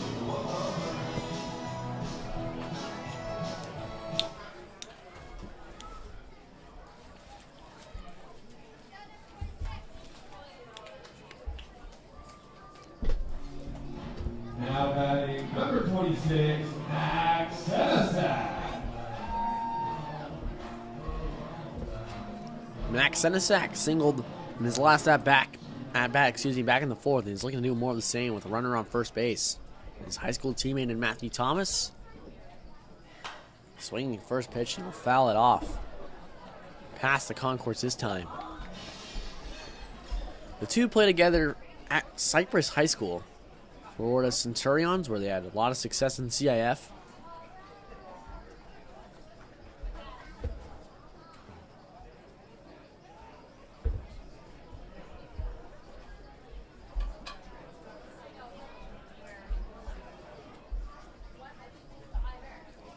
Empire League champions during their time there at Cypress. Big baseball powerhouse. And oh, look at this. Matthew Thomas maybe caught Rosales sleeping. And yes, he does. He avoids attack from Dylan Lena. That's going to be another stolen base for Thomas.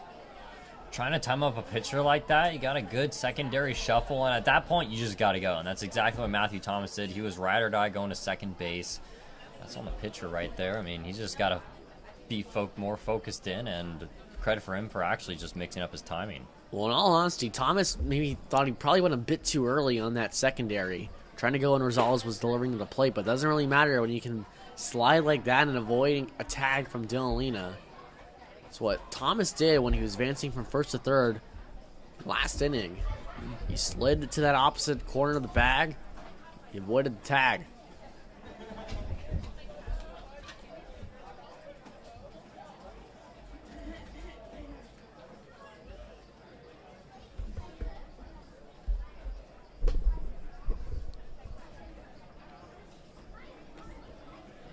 One-one on Max Senesac, the catcher for the Riptide.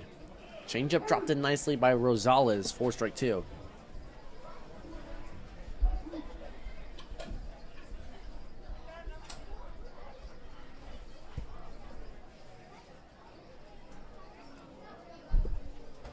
Kirshner, the second baseman, holding on the runner at second, and Matthew Thomas. 1-2. Ooh, almost hit Senesac in the head. Just missed there. Senesac probably saw his light flash before his eyes just a bit. He doesn't look too phased. He only flinched his head, didn't move any other part of the body. Love that from him. Well, he's a catcher, so he's used to it. He's yep. Used to it. 2-2. Foul tipped off Adam Arroyo. Couldn't make the catch and shaking up a little bit, but he's all right.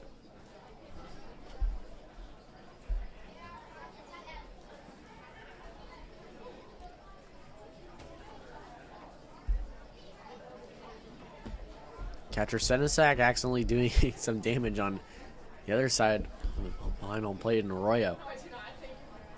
Usually we don't like to see catcher-on-catcher violence. Yeah, little code there to not try to bruise up your opponent's catcher. It's moral code. Exactly. Also feel like good karma as well. If you don't foul balls off the opposing catcher, then hopefully no foul balls go off you. There's a phrase in golf: you respect the course respects you. If you don't respect the course, you don't fill in your divots, you don't rake the bunkers, you're not going to get the good bounces. Simple as that. Same thing applies to baseball.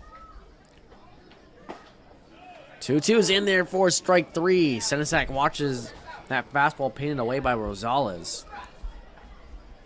May not get all the pitches as well. Yeah, doesn't need that expanded zone. Now batting number 7, Nate Stuyvesant. Good call there from Andrew Thomas, who's the home plate umpire. Sticking to his zone. Nate Stuyvesant, second baseman, up with a runner in scoring position on second. Swing and a miss there from Stuyvesant. 0-1.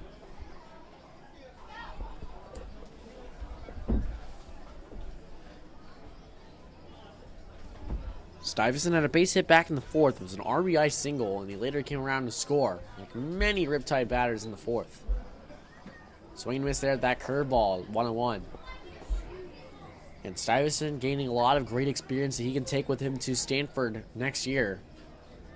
Him, Petrocelli, and also one of the most storied prospects in all of college baseball, Rintaro Sasaki, Japan's all-time high school home run leader, is playing summer baseball right now in the Appalachian League. That one's fouled off by Stuyvesant into the seats of the Gray Park. 1-2.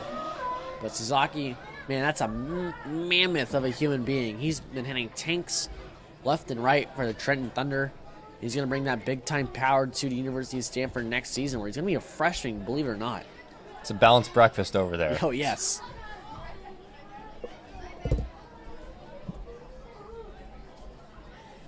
Don't want to size him up and down. Well, he's going to provide a lot of power for Stanford. Sunken Diamond next year. 2-2 now on Stuyvesant.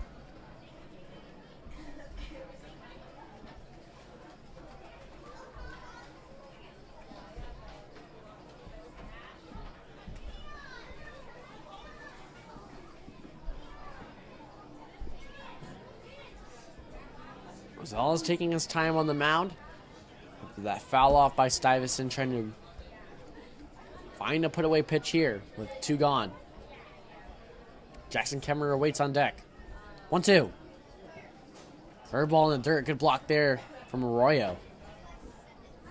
Now it's 2-2. Well, talking about Sasaki, he's a 6-foot left-handed batter. He's going to probably be exclusively DH, but spent most of his time at first base in Japan, but 250 pounds. This dude just absolutely rakes. He's 140 career high school home runs. Just think about that. I'm not sure what high school American holds the record here in our country, but 140 home runs, that's a lot for high school. Stuyvesant drives it the opposite way. That's a base hit. Thomas gets the green light to go around to come to score, and he will. Stuyvesant's headed to second base, and he is in there safely. Well, Stuyvesant matches his season high of hits in one game. He's just seeing the ball extra well today, finding a hole, loving his approach. Well, he's ending his season on a high note for sure. It's a great sign for him to take to Northern California next season. Well, Jackson Kemmerer, he's looking to, try to do some damage here, bomb the lineup. It's the only Riptide batter that hasn't gone on base. Not the only one that hasn't recorded a hit, though. Swing and miss there by Kemmerer. Big cut on that first pitch by Rosales, 0-1.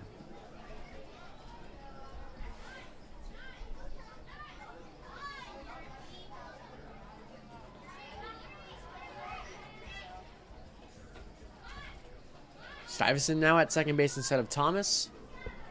0-1. Kemmerer Fouls one off in the glove of Arroyo. It's 0-2. He's taking some big cuts with the runner on second base, trying to drive him in.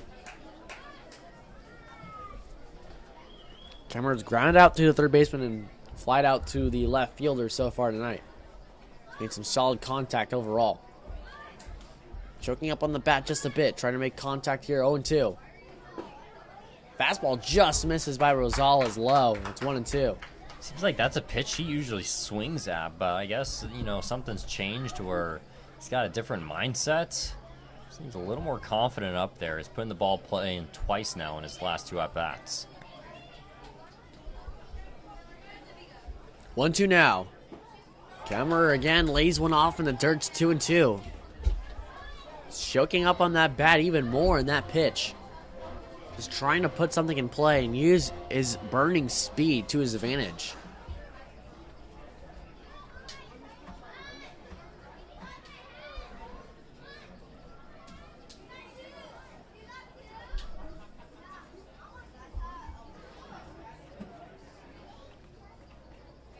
Two.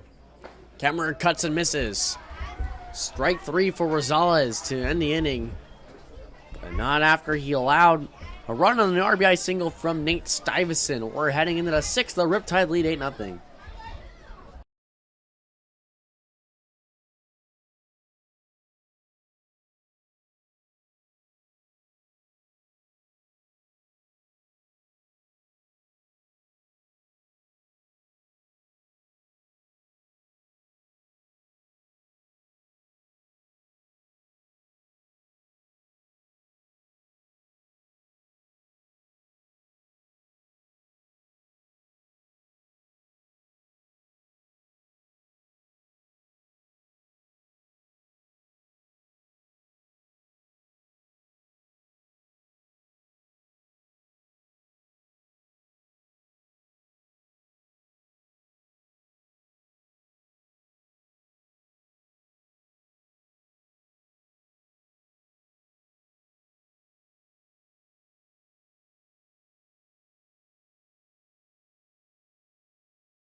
Luis Basera's strong outing on the night for the Riptide is done. 5 innings of scoreless ball for Orange County. It's a new pitcher on for the Riptide, and brought to you by Excuse to Celebrate. The Riptide are looking to celebrate a win tonight, and you should have an excuse to celebrate any occasion. Head over to excusetocelebrate.com, where the goal is to produce fun and unique designs tailored to your vision. New pitcher Hunter Long on the mound for the Riptide, and that's a ball on Andrew Kirshner for 1-0. That's how you got to end it for Basera. I mean, great start to end out the year. Pitching 5 shutty innings, 5 hits too. Man, just such a fantastic and promising start. 2-0 out. Andrew Kirshner, the 2-hole hitter for the Barons tonight. Worked himself a walk back in the first.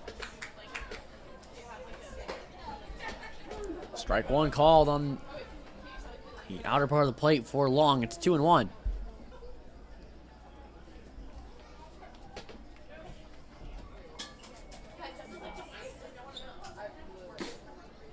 2-1 just misses a bit low for Irvine playing umpire Andrew Thomas's liking. It's 3-1. Long last appeared on the 24th against the Barons, actually. He went 2 innings, no base runners allowed, and he struck out 4. So great 2 innings of work from him. Foul tipped in the glove of Senesac. It's strike 2 on Andrew Kirshner. 2-2.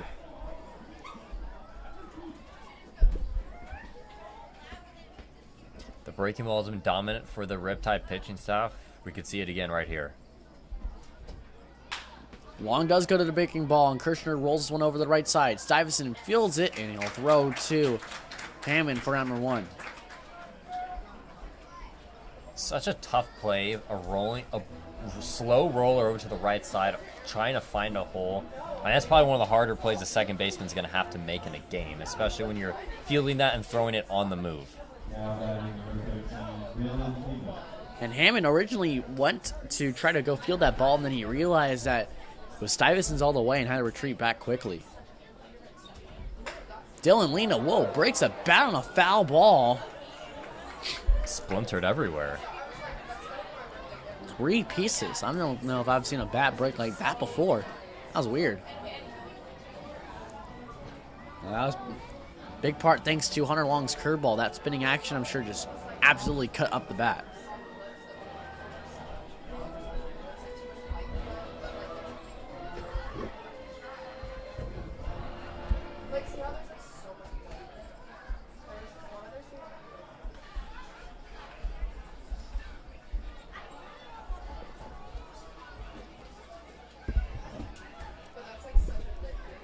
Lena now has his new bat. It's a little bit different. It's got a black handle instead of just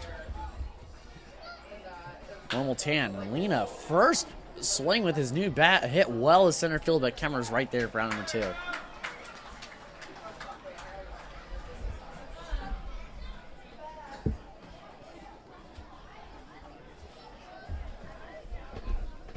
Now batting number 36, Andrew Kyle. Andrew Pyle, one of the leaders in the Barons in terms of the batting average department, raised it again with a hit tonight. 1 for 2. Batting .328 on the year for Academy. Fouls off Long's fastball away. It's 0-1.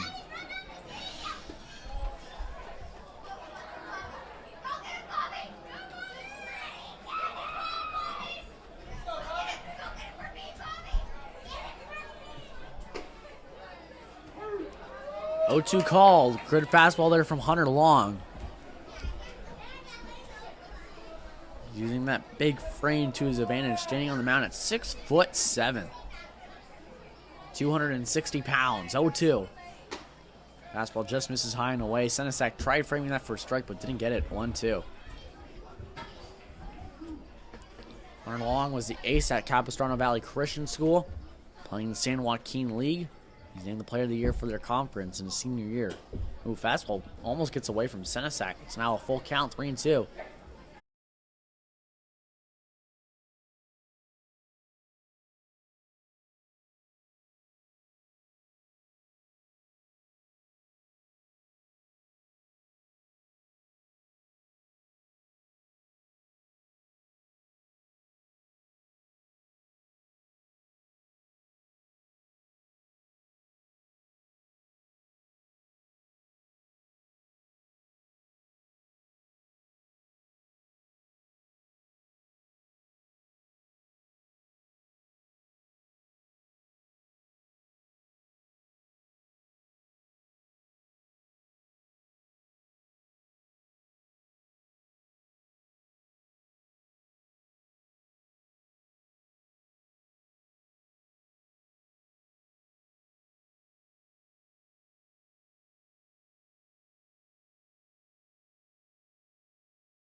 New pitcher on the mound, Aaron Rosales, only out there for 1 inning of work for the Barons, and it's going to be Kania Kiakona, Cal State LA, native of Hawaii. Left-handed on the mound to face the top of the Riptide lineup.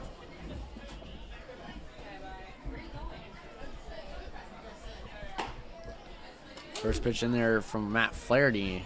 It's going to be called for a strike. Kiakona on the year for the Barons. Pretty solid numbers, 6 2/3 innings of work, only allowing 4 runs. Strike with 9 strikeouts on the year. It's like a chance for him to get some solid innings of work in. I mean, low stress situation. See how he handles this type of atmosphere right now. Down 8-0. You just really have nothing to lose. Excuse me, he's from UCLA, not Cal State Los Angeles. As Flaherty grounds one over to the right side, fielded by Kirshner. That's on number 1.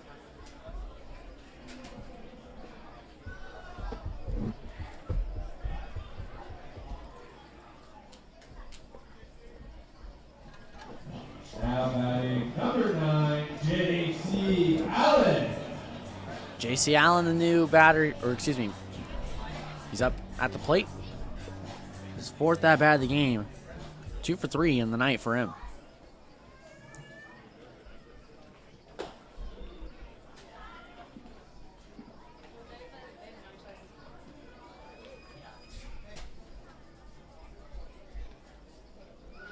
Kiakona made 2 appearances for the Bruins in his freshman year for them.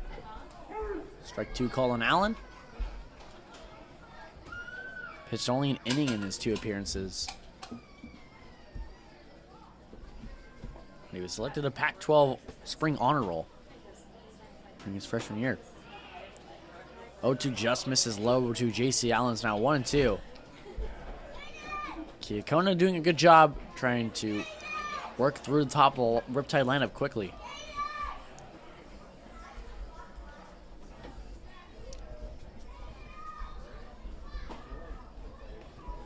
This time he does get the strike 3 called on J.C. Allen. First strikeout of the night for Kiakona.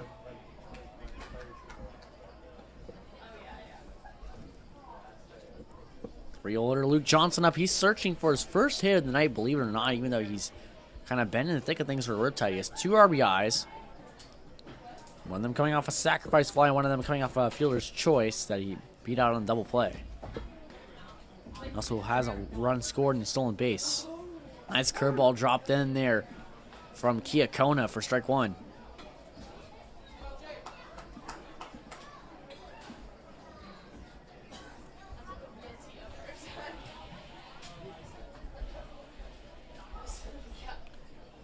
Kiakona working exclusively out of stretch, even without runners on. Johnson whiffs at that one 0-2.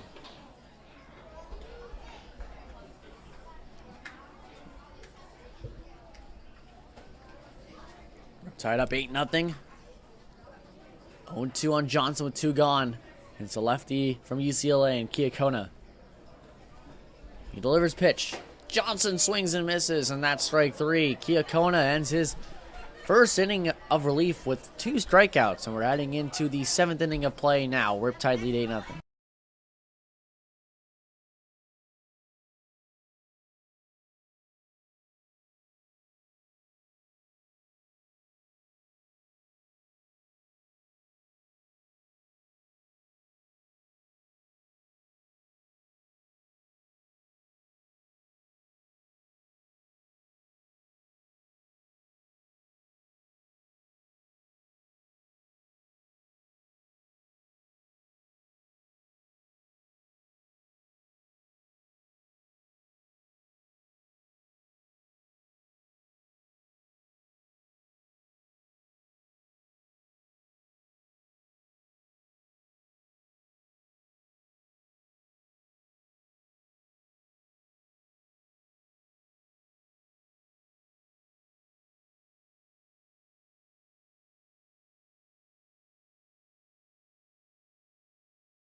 No way.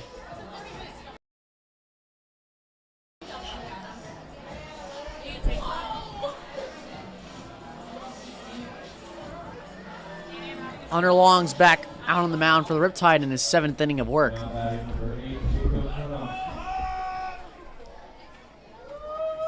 Extremely well in the first inning, not allowing a base runner at all. 1-0 now on Jacob Klinowski. 5-6-7 here for the Barons against Hunter Long. Nice changeup from Long. It's 1-1.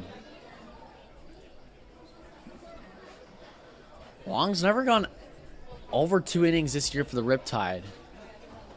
His longest was that 2-inning outing against the Barons back on 24th, his last appearance for the mound. That changeup is inside and it misses. 3-0 on Klinowski. Long also made 1 appearance on the mound for Michigan State this past year through an inning only allowing a walk and 2 strikeouts.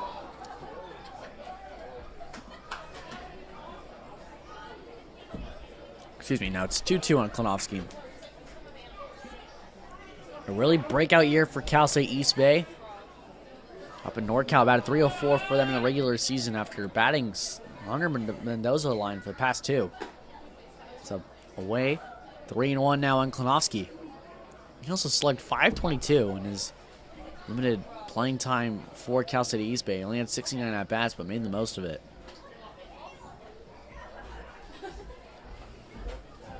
Payoff pitch on the way from Long. Curveball just misses away, and that's going to be a walk for Klinowski. The first time he's on base tonight.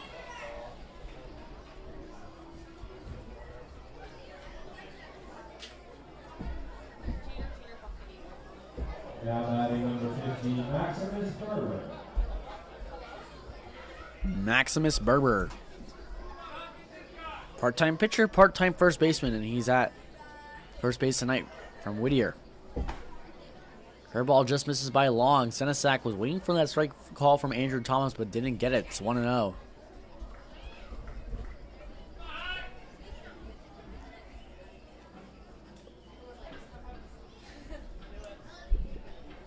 Berber fouls this one off. It's 1-1. Good secondary from Klinowski. Gotta watch out in case he tries to steal a base, even though they're down by 8. Trying to do anything to at least crawl back into this game. Klinowski does have a couple of stolen bags in the year. He's got 3. He hasn't been stolen out once or thrown out once. Inside on Berber, 2-1.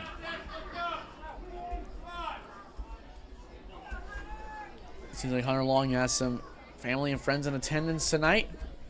Sure, knowing that he's going to appear on the mound. Long looking down 4 times before throwing back over to Klinowski at first base.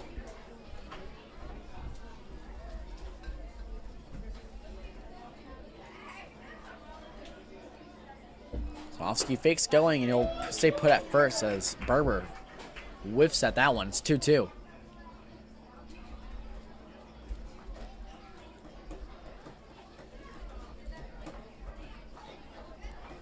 Seems like he's kind of refound that swing and miss approach he's been known for during his time at Capital Castrona Valley Christian School and for the Riptide so far this year. 2-2. Fouled off again by Berber.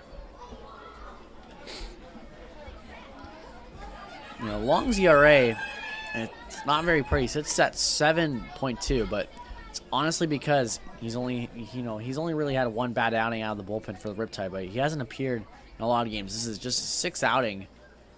He's thrown 6 innings as well. He's looking to make it 7. 2-2. Fouled off again by Berber. He's putting together an excellent at-bat for the Barons when they need him most. If Long cannot retire Berber, Adam Arroyo, who's done the most damage out of anyone in that Barons lineup, is on deck. Haven't gotten him out yet. 2-2. That one's a slider away. Senesac, good job from keeping it from rolling to the backstop. It's now 3-2.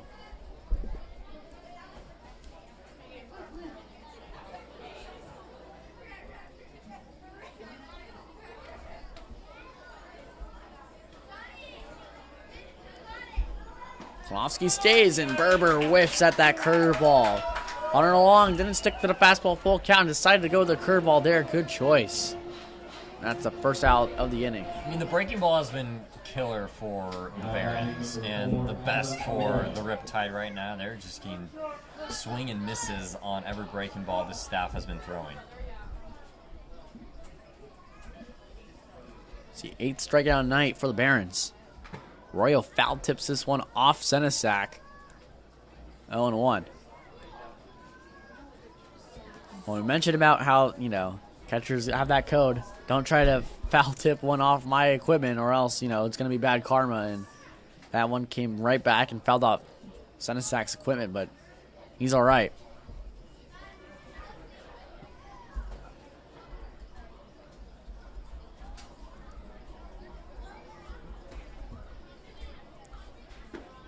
Curveball. Senesac throws back to Klonowski. Almost gets him. First base umpire and Chris Maher is there to record or watch over, make sure that right call is made.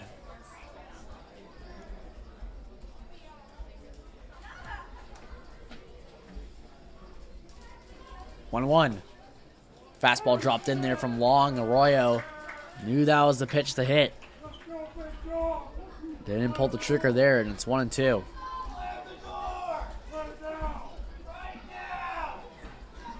Right. Swing and a miss by Adam Arroyo, and that's Long's second strikeout of the inning.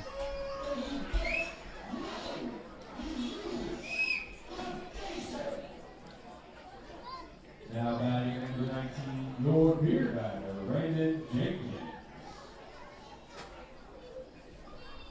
Raymond Jenkins, the beer batter in tonight's game. 0 for 2 with 1 strikeout so far. And Long, he's wheeling and dealing. He's got back-to-back strikeouts. Well, can make the Riptide faithful happy and try to make it 3.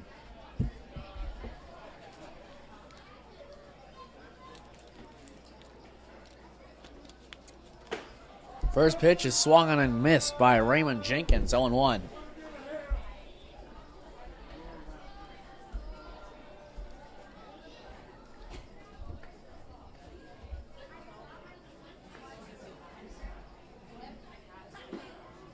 Curveball misses in the dirt, 1-1. Klonowski over at first base. He's hauled on by Jack Hammond in an 8-0 ball game with 2 gone here in the top of the 7th inning.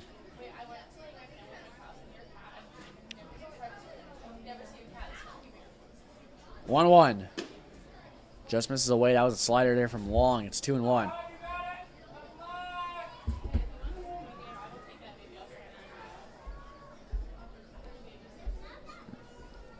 Riptide defense playing Jenkins straight up.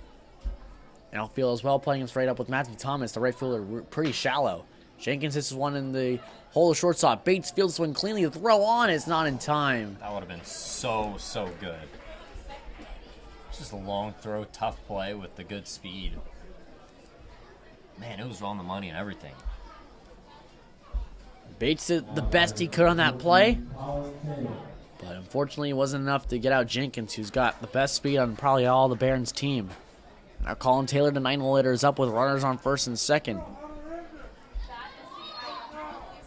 Barons had a similar situation back in the 4th inning, but couldn't capitalize.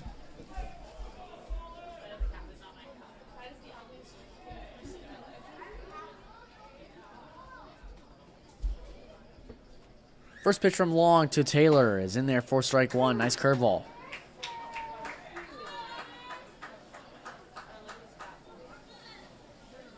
Stuyvesant's the one holding on Jacob Klonowski at second base. Taylor 0 for 2 with a strikeout as well tonight. Another curveball by Long, 0-2. Does he really go to the well 3 times in a row? I like it. I think you should. No need to change anything up. You got to beat the last 2 pitches. Go to it again. Just can't make it too good. It's got to be still competitive, but it can't be hittable. It's got to drop off the table if you're Hunter Long. 0-2. And he gets a strikeout there. Went with the fastball, Dylan. Yeah, didn't stick to that curveball there. Surprised Taylor, and he got a late swing on that one to end a strong second inning for Hunter Long. He strikes out 3, and it's stretch time here at the Great Park. We're heading into the bottom of the 7th inning. The Riptide lead 8-0.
Kaina Hiakona is on for his second inning of work here against the Riptide. He's going to face 4, 5, 6 since Jack Hammond up for the Riptide. Curveball, nice curveball there from Hiakona. Just misses 1-1. Now, make sure to download the Pixie Car Wash app. Pixie brings shine to your doorstep on demand. Download Pixie today. 1-1. Change up misses in the dirt. 2-1.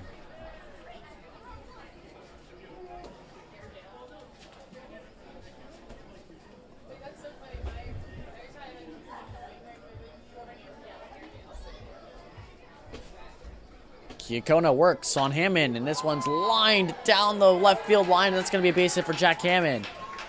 Cut off followed by Jenkins to make sure that's not going to be extra bases, and that's a first hit, leadoff hit of the bottom of the 7th inning for Jack Hammond.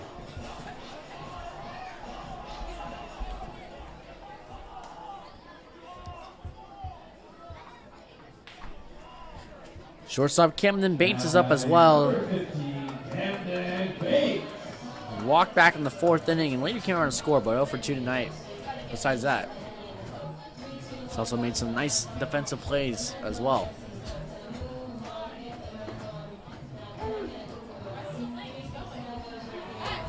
Call one, strike 1 on Hiakona.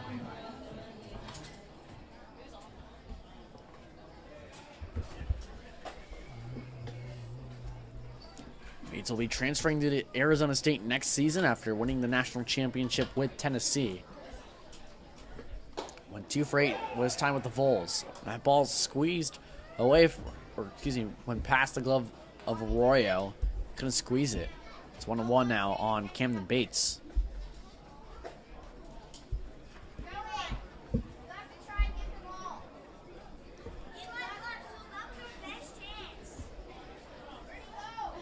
Again, almost hitting Bates there, 2-1.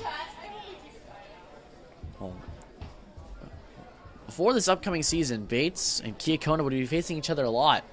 Arizona State, UCLA used to play in the Pac-12, of course. Now they're both moving to separate conferences. Will no longer be facing each other anymore. Sad to think about. Two storied programs on the West Coast. Arizona State and UCLA produce tons of major leaguers. And unfortunately, won't be in the same conference anymore. Arizona State moving to the Big 12, UCLA the Big 10. 3-1 on Bates. Rips this one to the third baseman Taylor. He eats him up, but he sticks with it. Gets he out at second, but won't. No throw at first base. Just seems like these third basemen are just having such a tough time today, Jeff. It seems like Taylor and J.C. Allen haven't really had any clean ground balls to deal with. Well, they don't call it the hot corner for nothing. No, they don't.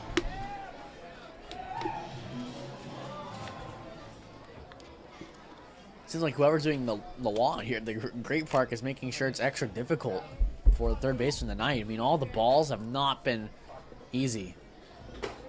First pitch strike from Keokona onto another former Pac-12 player in Matthew Thomas. Cal going to the ACC next year.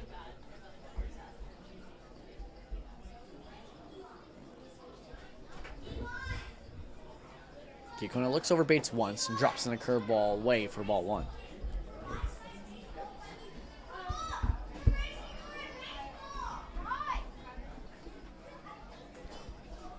And we got on left the inning with a single, but Keokona has kind of silenced the Riptide's bats right now.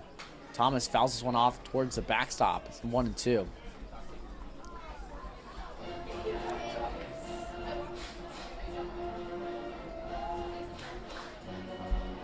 Mention how Thomas, high school teammates with Senesac. He also comes from a great athletic family. His dad Milton played football at San Diego State, and his brother Anthony currently plays baseball for Colorado Christian.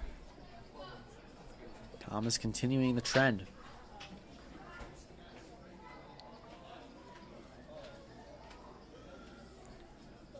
One, two now. Keokona trying to elevate Thomas's sights, but Thomas ain't swinging. 2-2. You got to be ready for the breaking ball here and now. I mean, elevated the fastball. He could drop one in, or he could go fastball outside. 2-2. Keokona trying to go back to that curveball, and he can't get a firm grip on it. It's 3-2.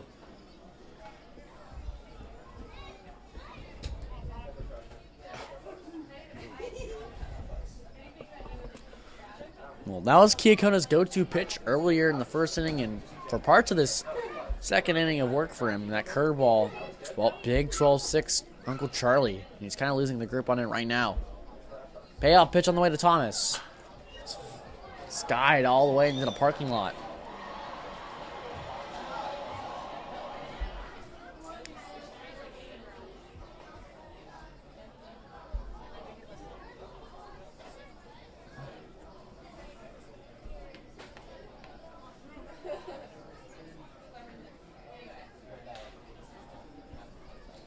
Right, he's starting to warm up now in the Barons bullpen. Still has a sweatshirt on, so not fully getting loose. 3-2 just misses low to Matthew Thomas. Keokona not pleased with that call. Wanted that strike three, but doesn't get it. It's going to be runners on first and second now with one gone. Matthew Thomas really seeing the ball well today. All four of his at-bats have been just fantastic late in the count. Swinging at pitches that he likes, too.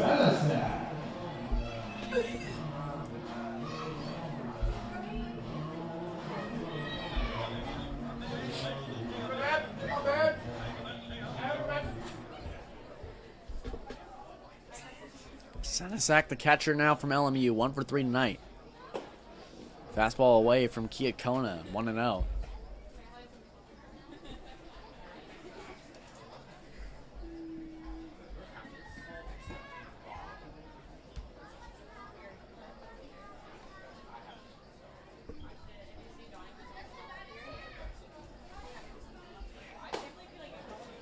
Strike one. Good strike there from Keokona inside. It's now 1-1.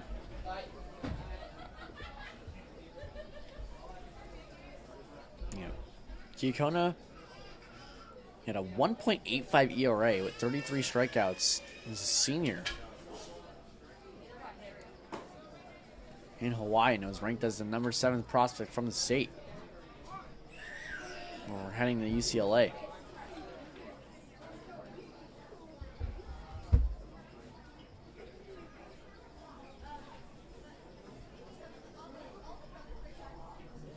Two one inside. Senesac doesn't swing. It's 3-1.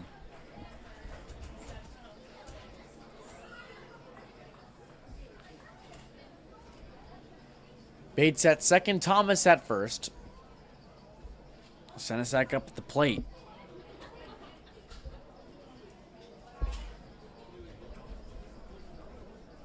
Kirshner holding on. Bates at second. 3-1. It's inside for Senesac, and that's ball 4.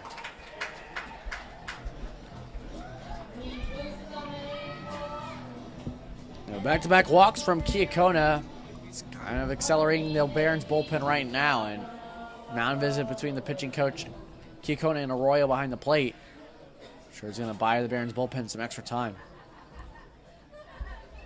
You know, this is a perfect opportunity for Nate Stevenson to really do some damage. He's had such a good game so far, putting in 2 base knocks. I would love to see if he can tack on a couple RBIs here. Like we've always been saying throughout this season, anytime runners are in scoring position is a big opportunity, a big time to prepare for the playoffs. Well, Stuyvesant's got the bases juice now. He's already has 2 RBIs today.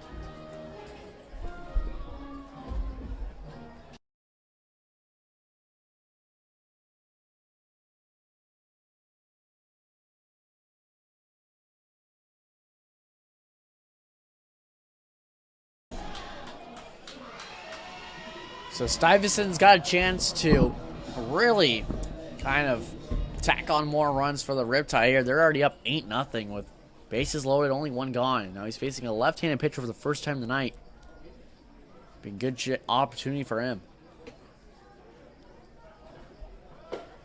Good cut at that first pitch from Kiakona, but misses 0-1.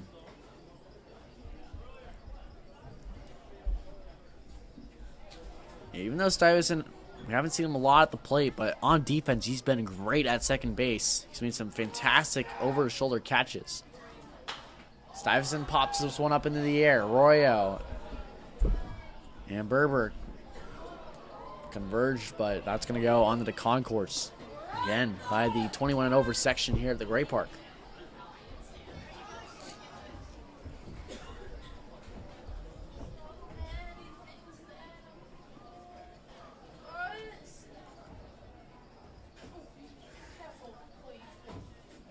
Kiakona takes a big breath, pause, delivers, and Stuyvesant fouls it off. Stays alive, it's 0-2. Jackson Cameron, 9-hole hitters on deck.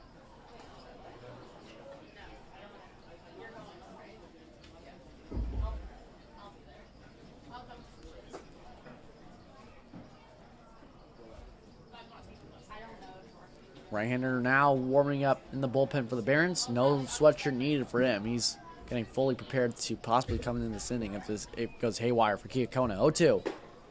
Fastball upstairs, 1-2.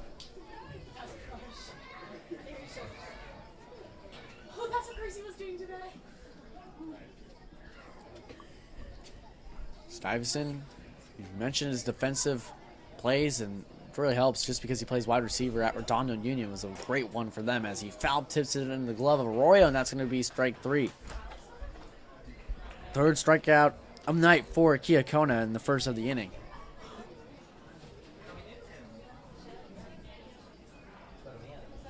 Bottom of the lineup really getting tested here, Dylan. You had 7, 8, 9 coming up. Now Jackson Kemmer, who's been, despite his past games, probably one of his better games on the season. Just really seeing the ball well, getting good wood to it. Yeah, he hasn't been rewarded so far with some hard contact tonight, but he's looking to grab his first base hit, be rewarded with all that change. Kemmer fouls one off to the right side. It's 0-1. Just a touch late. If he gets the foot down even a second earlier, he can be on time.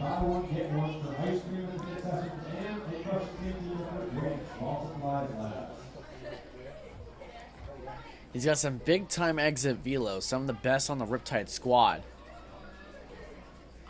Stands at 5'9", 190, but he is absolutely built. Swing and a miss there by Kemmerer, 0-2.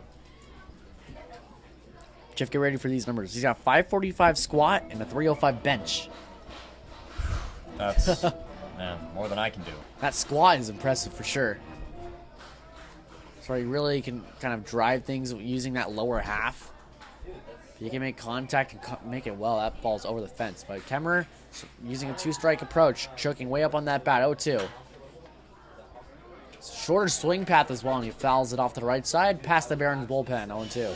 It'd be interesting to see Kemmerer go into a two-strike approach. This is going to sound crazy, but hear me out. He could go into a two-strike approach, but when he first steps into the box, he could already have that bat choked up and already have the mindset like, hey, I'm just going to keep things short and sweet instead of trying to get super long and trying to kill the ball.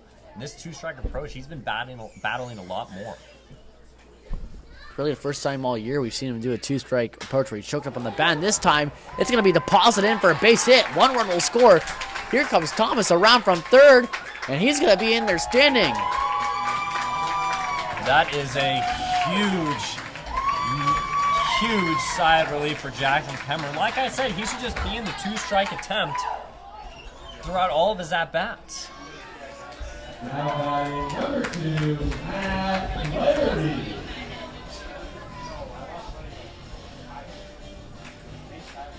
So Bates and Thomas both came around to score on that at-bat from Jackson Kemmerer to make it 10-0.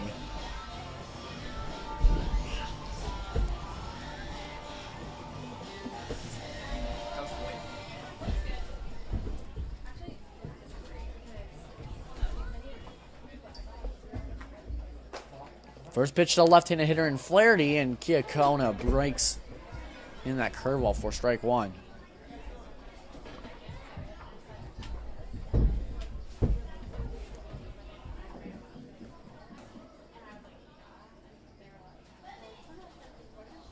Swing and a miss by Flaherty. He's down 0-2 on the lefty and Kiakona.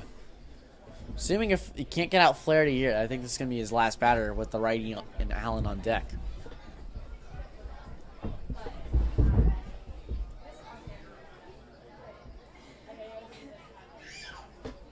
Oh-2.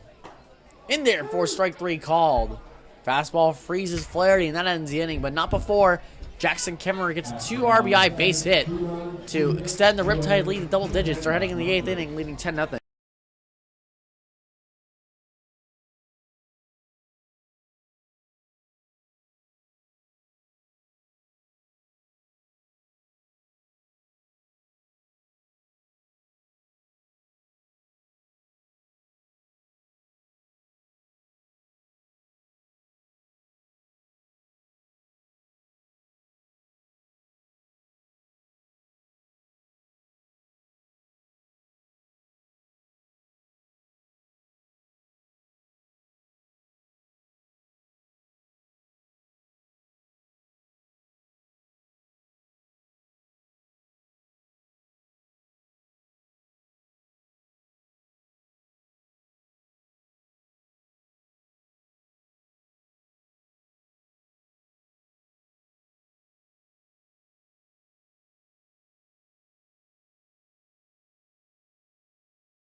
Hunter Long's night is done for the Riptide. He had a great outing, going 2 innings, only allowing 1 or 2 base runners, 1 hit, 1 walk, and striking out 3. But new pitcher on the mound for the Riptide is Cohen Thomas, the righty from Santa Barbara Community College. He'll face top of the Barons lineup. Andy Cisneros, first batter, fouled off 0-1. Call the bullpen brought to you by Ammunition Wines and Whiskey. Celebrate the true spirit of the West with Ammunition Wines and Whiskey. They are rugged in spirit and have a persistent heart.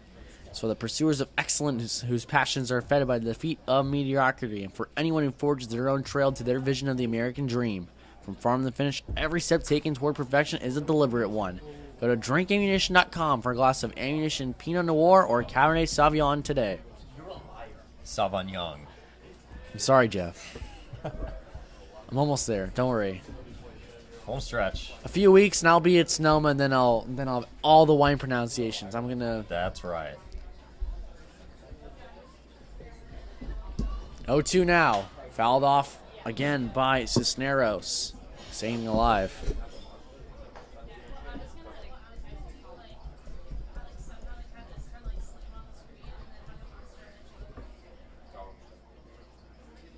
In a few weeks, Jeff, I'm going to be a sommelier.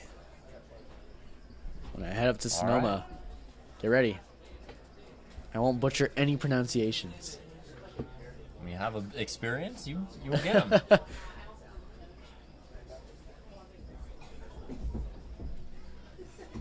Cohen Thomas gets a strikeout there. Nice curveball. On Cisneros for the first out.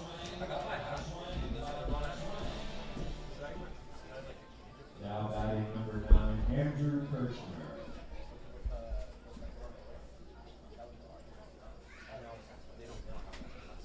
Andrew Kirshner, left-handed batter, heading to Cal State Fullerton next year, 0-2 with a walk. He's looking for some success against Thomas.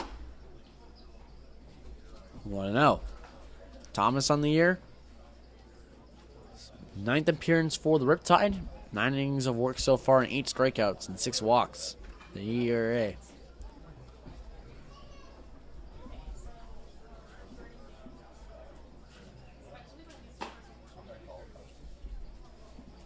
Two-0 on Kirshner, who was named to the CCL Showcase, became one of the 6 players on the Barons roster to be named. He's going to be big-time batting for Cal State Fullerton's lineup next year. 2-0. Swing and a miss there. Strike 1 called. Here's what head coach Jason Dietrich from Cal State Fullerton said about Kirshner. He's a smooth left-handed swing, produces power to all fields. And they feel like they can inject that power into their lineup next season. Kirshner rips this one the opposite way, but just goes foul. That would have been extra bases for sure. You got to stick it.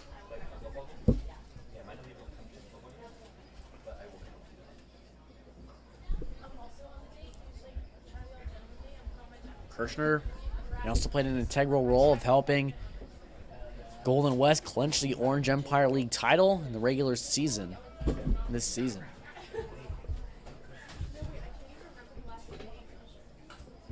Two-two now on Kirshner. Curveball in the dirt misses. 3-2.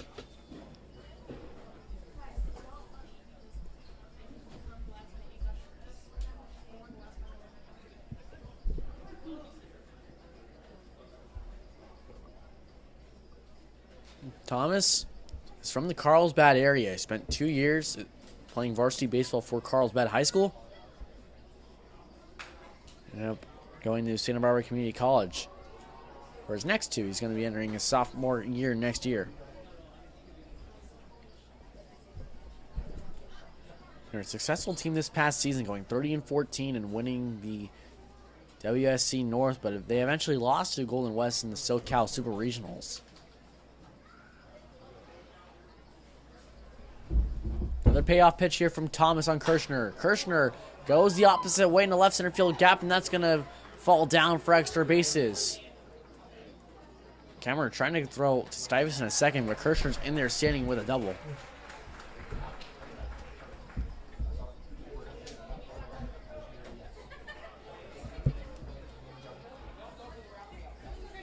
Well, just like that SoCal Super Regional game, the Golden West Came out on top of Andrew Kirshner. Number 13, Dylan Lima.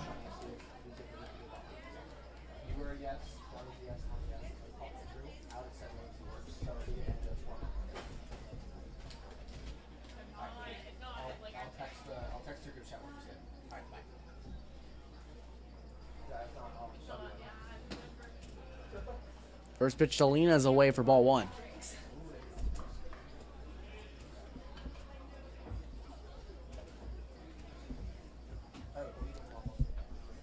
Lena 1 for 3 tonight with a base hit back in the 4th inning. Also a shattered bat as well. So chop this one to the third base side. Lightly rolling towards the Riptide dugout.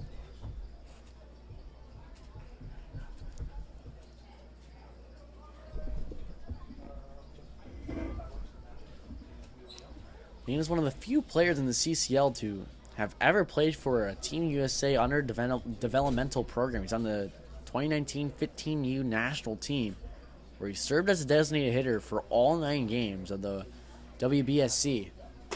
As he swings and misses there, 1 and 2. He recorded a home run in the tournament for Team USA, one of the team's 2.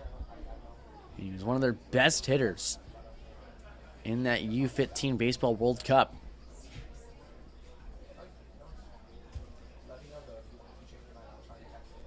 Also a Golden West product.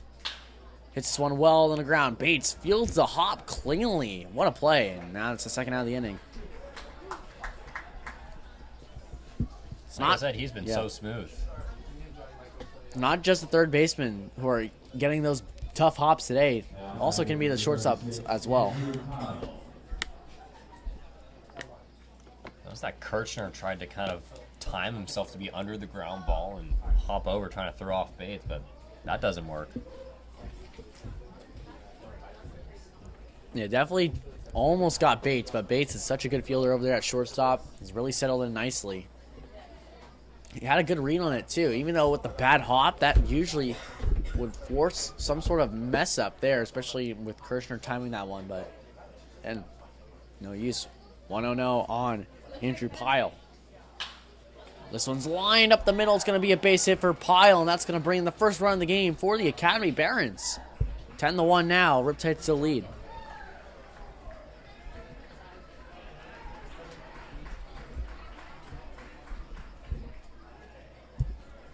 Now batting number 8, Jacob Klanowski. Jacob Klanowski, right fielder from Cal State East Bay, up now looking to keep the train rolling for the Barons with 2 gone in the 8th.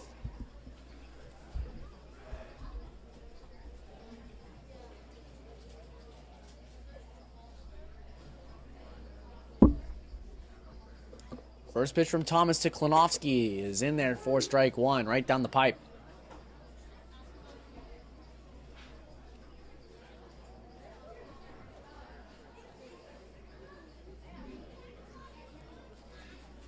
Klanowski from Claremont High School and from Upland, as California as well.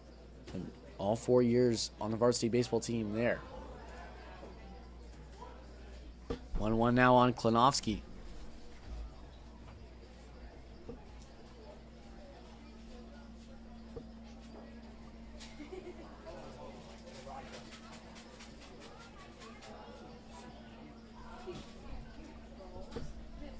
Well, not known for his speed, but Thomas looking it back. Now it's 2-1.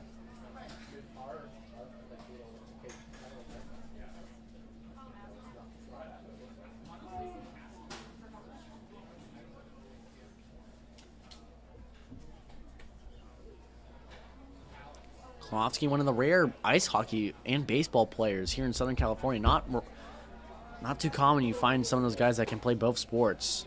Definitely much more common when you head back east and you see some of those guys both playing baseball and hockey. My old pitching coach did. Kurt McCaskill got drafted in the NHL and also by the Angels. Wow. I don't think it was the NHL, it was professional hockey, though. Right. Still, but, just so... That's such a unique kind of skill set to have, ice hockey and baseball. It's such a, rare combination of skills, honestly. Teaches you good balance, hand-eye coordination.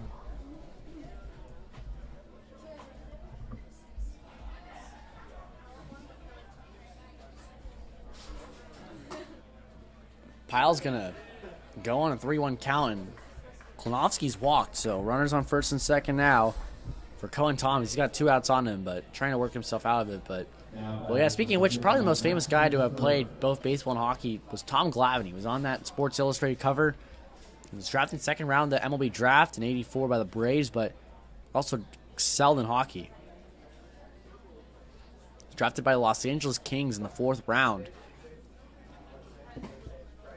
And swung on and missed by Maximus Berber, but at the time he was actually selected ahead of a lot of NHL legends like Brett Hull, Gary Sutter, and the Kings' all-time leading goal scorer Luc Robitaille.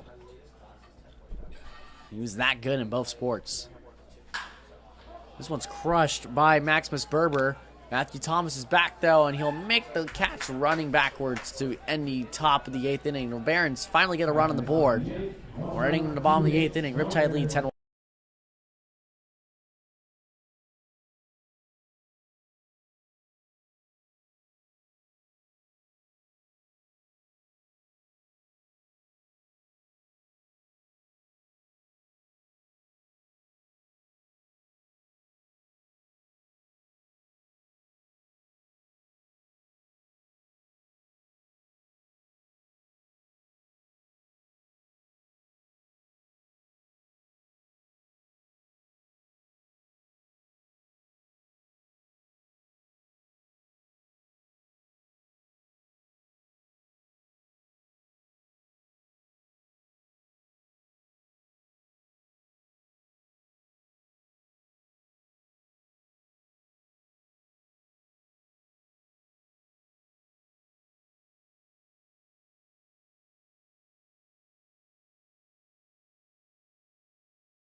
Called to the bullpen, brought to you by Pear Trees Meats. It's Christian Casillas on the mound for the Academy Barons.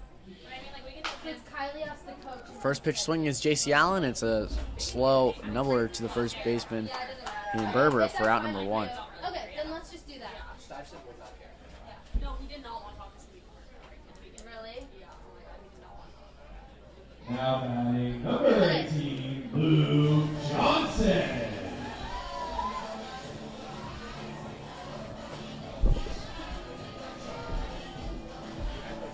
Three-hole hitter Luke Johnson now up for the Riptide after that first pitch out from J.C. Allen. Casillas on the year, 8.71 ERA and 10 1/3 innings of work.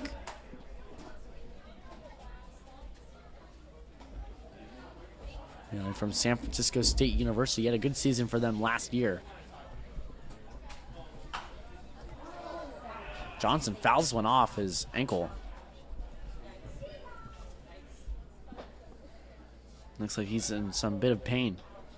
Same thing happened to Andrew Kirshner earlier in this game. Boom. Johnson can't even walk on it. He's trying to walk it off right now.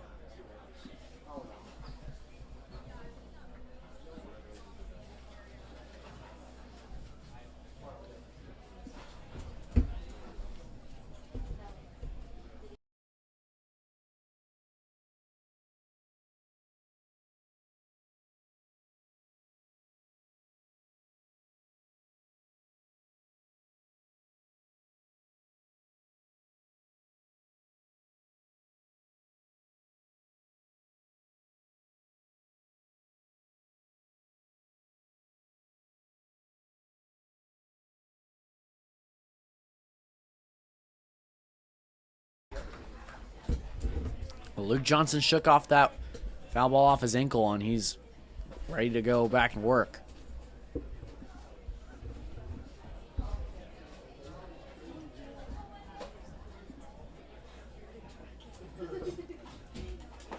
Johnson swings and misses at that changeup for round number 2. Jack Hammond, the first baseman now. I'll be digging in. Where's that bat against Casillas? Casillas heading to San Francisco State actually next year.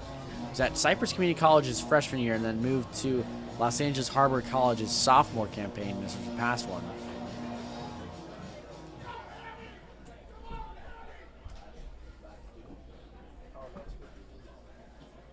He just misses away 1-0.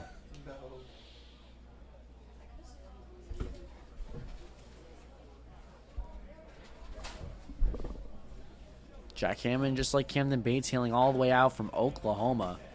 And they both are enjoying their time out west.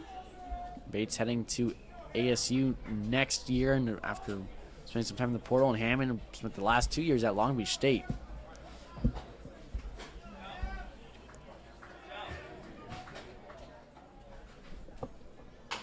Hammond off the end of the bat, fielded by Casillas. Can't knock it down cleanly, but that's going to be the third out of the inning.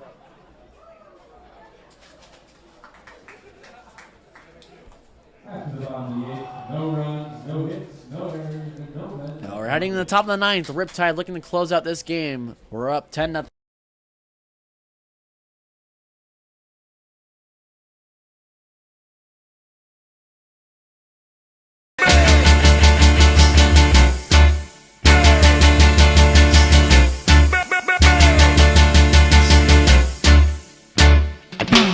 No, no, no.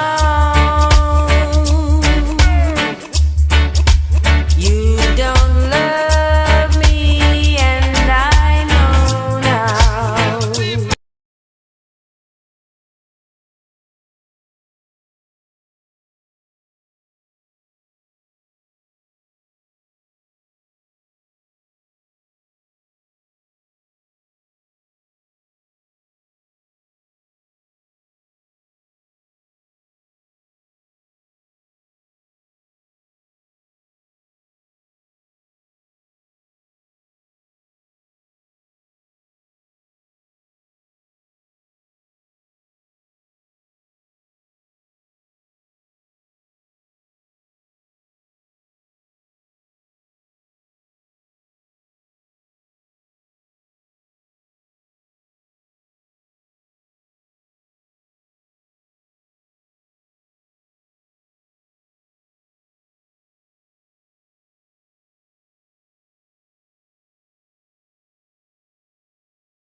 New pitcher on the mound for the Orange County Riptide in the last inning of play in the regular season. It's Matthew Chavone. He's going to close the door here What was been an excellent night for the Riptide. 10-1. They're leading in the top of the 9th inning. Chavon's been one of the best pitchers in the bullpen for the Riptide so far this year as he gets Arroyo swinging at the first strike. 0-1. Chavon, 7 innings of work, 2 earned runs, 9 strikeouts for him this year. Utah Valley pitcher.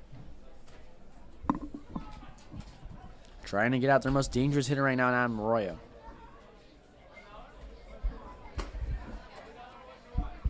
First pitch away, just misses 1-1. You know, Jeff, with, closing time here at the Great Park in this final inning of play.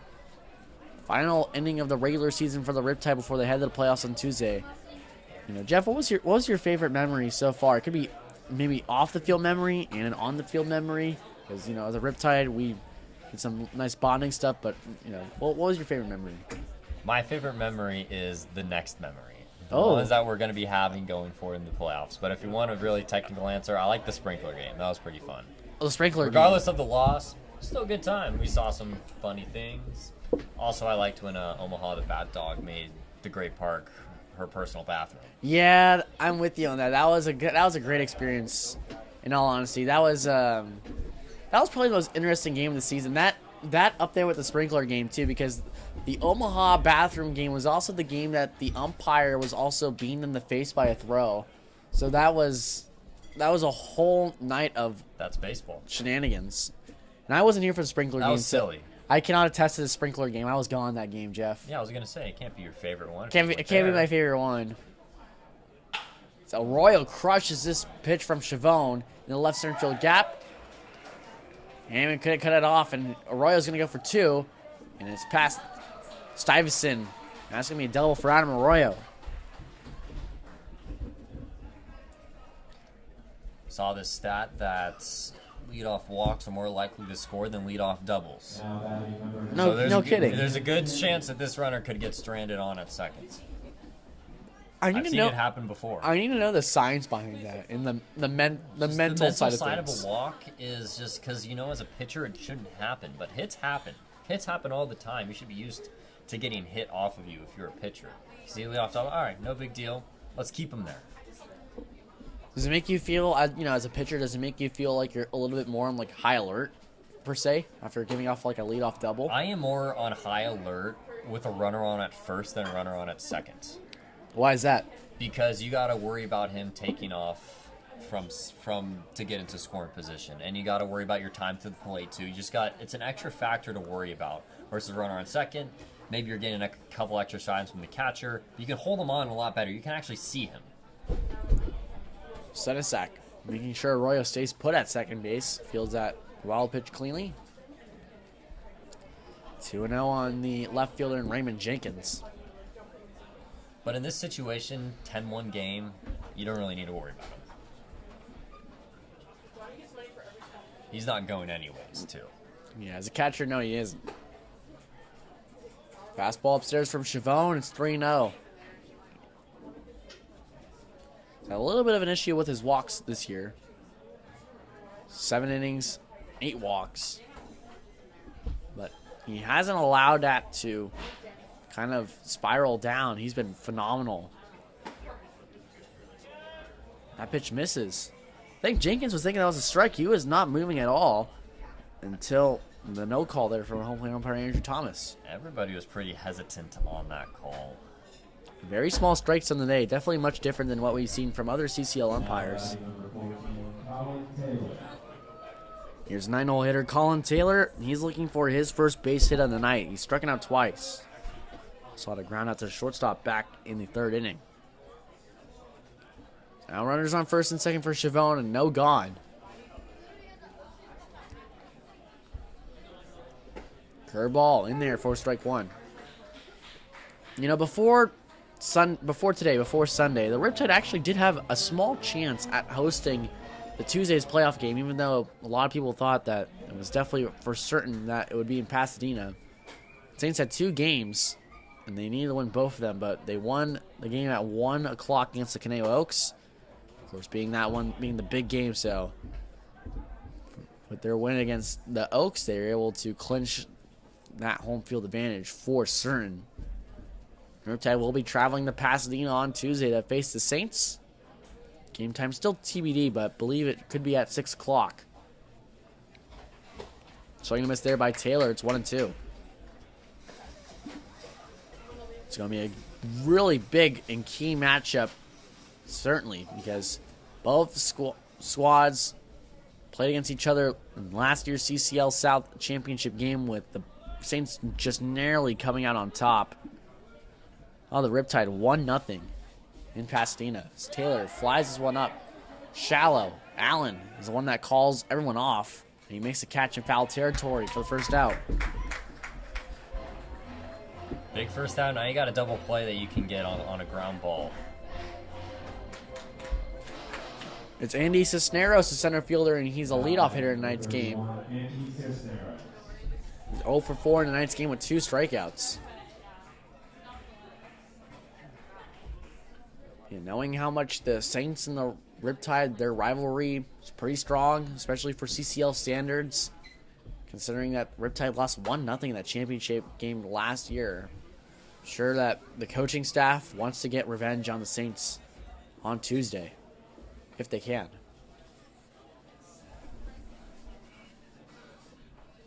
You know, it'll be a fun game to watch. Both these teams are going into the playoffs with a little bit of momentum, winning their last game of the season. But I've been loving the game plan the Riptide are going to be putting together. 1-1 now on the leadoff hitter in Cisneros.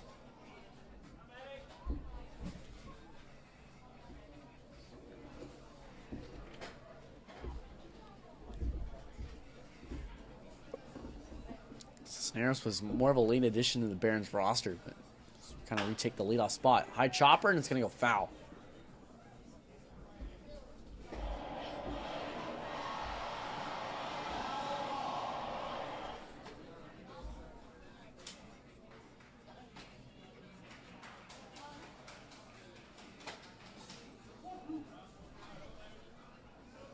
Second baseman Stuyvesant holding on the runner Arroyo at second base. Hammond just right behind Jenkins at first.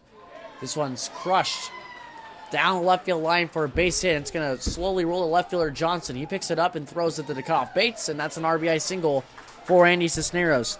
10-2 Riptide lead.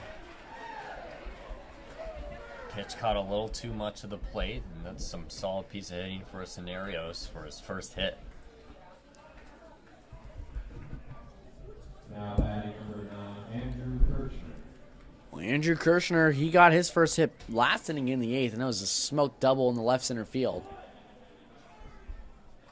And he's finding his groove and facing another righty in Chavone from Utah Valley. He's already given up a run in the 9th. Runners on first and third. Kirchner fouls this one off. 0-1.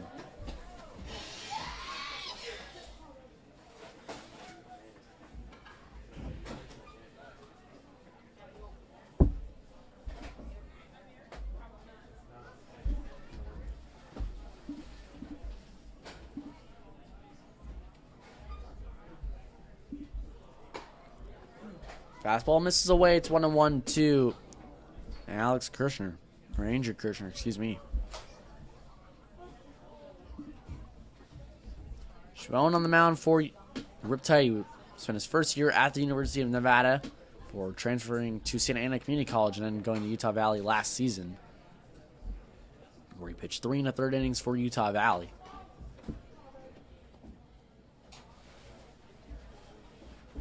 North Orange County guy. Servite High School. He's from Fullerton.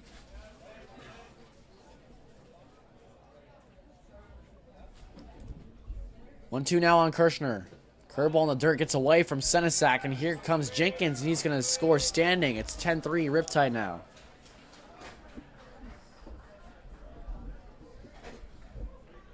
Cisneros advances to second base, and double play.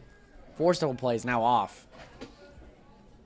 Yeah, that's pretty unfortunate because we were all looking forward to seeing that double play, see what the Riptide could get up to and try to get out of this game.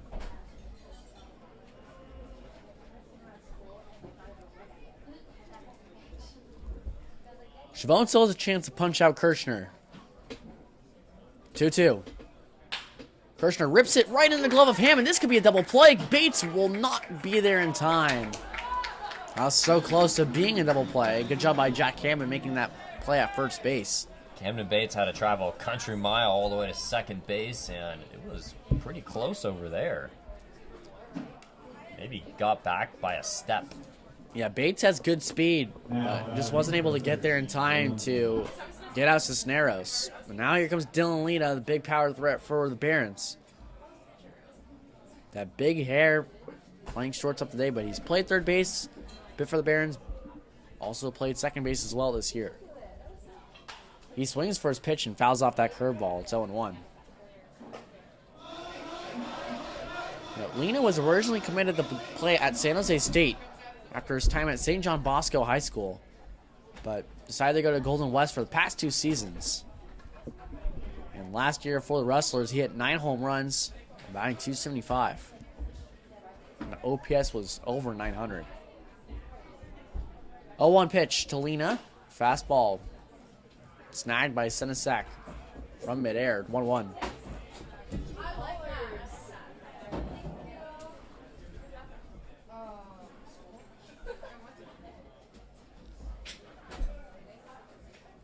Riptide and the Barons each have 10 hits, but a much different story in tonight's game.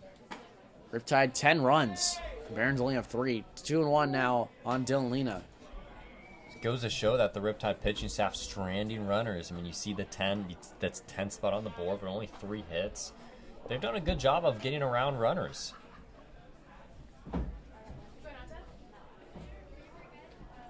2-1. That one's high and inside. Lena backs off. It's 3-1 now. Reaching, just hit 10 o'clock here. 2:55. Duration of this game so far. This game started at 7:05. Nearing that 3-hour mark. 3-1. Lena tries checking his swing, but the home plate umpire Andrew Thomas says he does go around on that changeup. It's 3-2.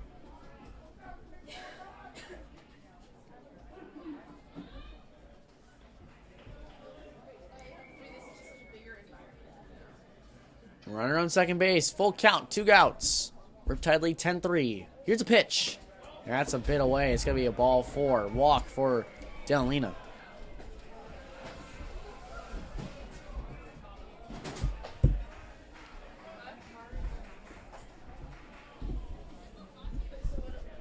Pitching coach Brian Evans is going to come out to talk to Chavone. The rest of the infield will follow.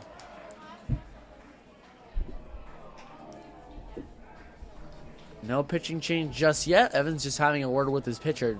You're at 2 outs. You just want to not try to use anyone else to try to record that final out. But the Barons have hit gold so far in the 9th inning. They have 2 runs. But they're still down by 7. Shavona's done a good job of getting ahead pretty much every single at-bat. But it's just staying ahead. And not leaking the ball over the plate, catching barrels, and allowing walks. Just needs to get ahead, stay ahead. I know it's easier said than done. But it's 2 gone here, ready to wrap this one up. Now batting number 36, Andrew Pyle. Andrew Pyle, the designated hitter for the Barons in tonight's game. He's 2 for 4 in the night's game. RBI single back in the 8th. That drove in the Barons' first run in the whole game.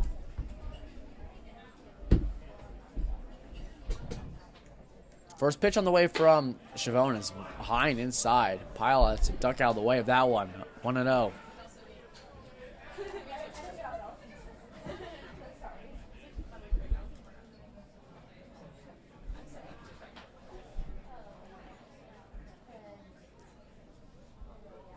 Pilot's on the ground. Allen stays down.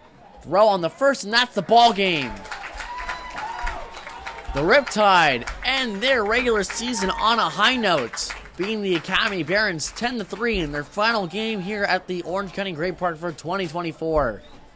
They moved to 20-17 before their playoff game against the Arroyo Seca Saints on Tuesday.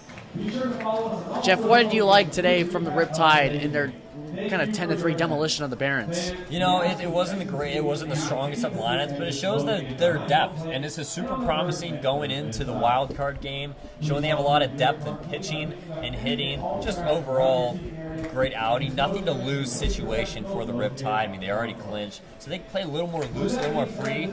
Tuesday come around, so they got to lock in. They got a big game coming up. Nate Stuyvesant, J.C. Allen, Jack Hammond all had 2 base hits on the night for the Riptide, and it was a wildly successful night for Riptide hitters, notching 10 hits. Pitching also strong as well. Luis Basera gets the win. 5 innings of work, 3 hits, no runs, walk, and 7 strikeouts. What a night for him. But again, the Riptide, they're going to turn their focus to the Arroyo Seco Saints on Tuesday. Their rivals looking to beat them on the road and continue their playoff aspirations.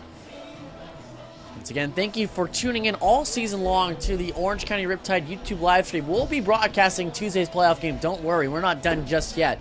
But once again, I'm Dylan Luden alongside Jeff Wilson and our producer Colin Milcher. Thank you for tuning in tonight and for this season. But don't forget, tune in on Tuesday when the Riptide will travel to Pasadena to face on the Arroyo Seco Saints.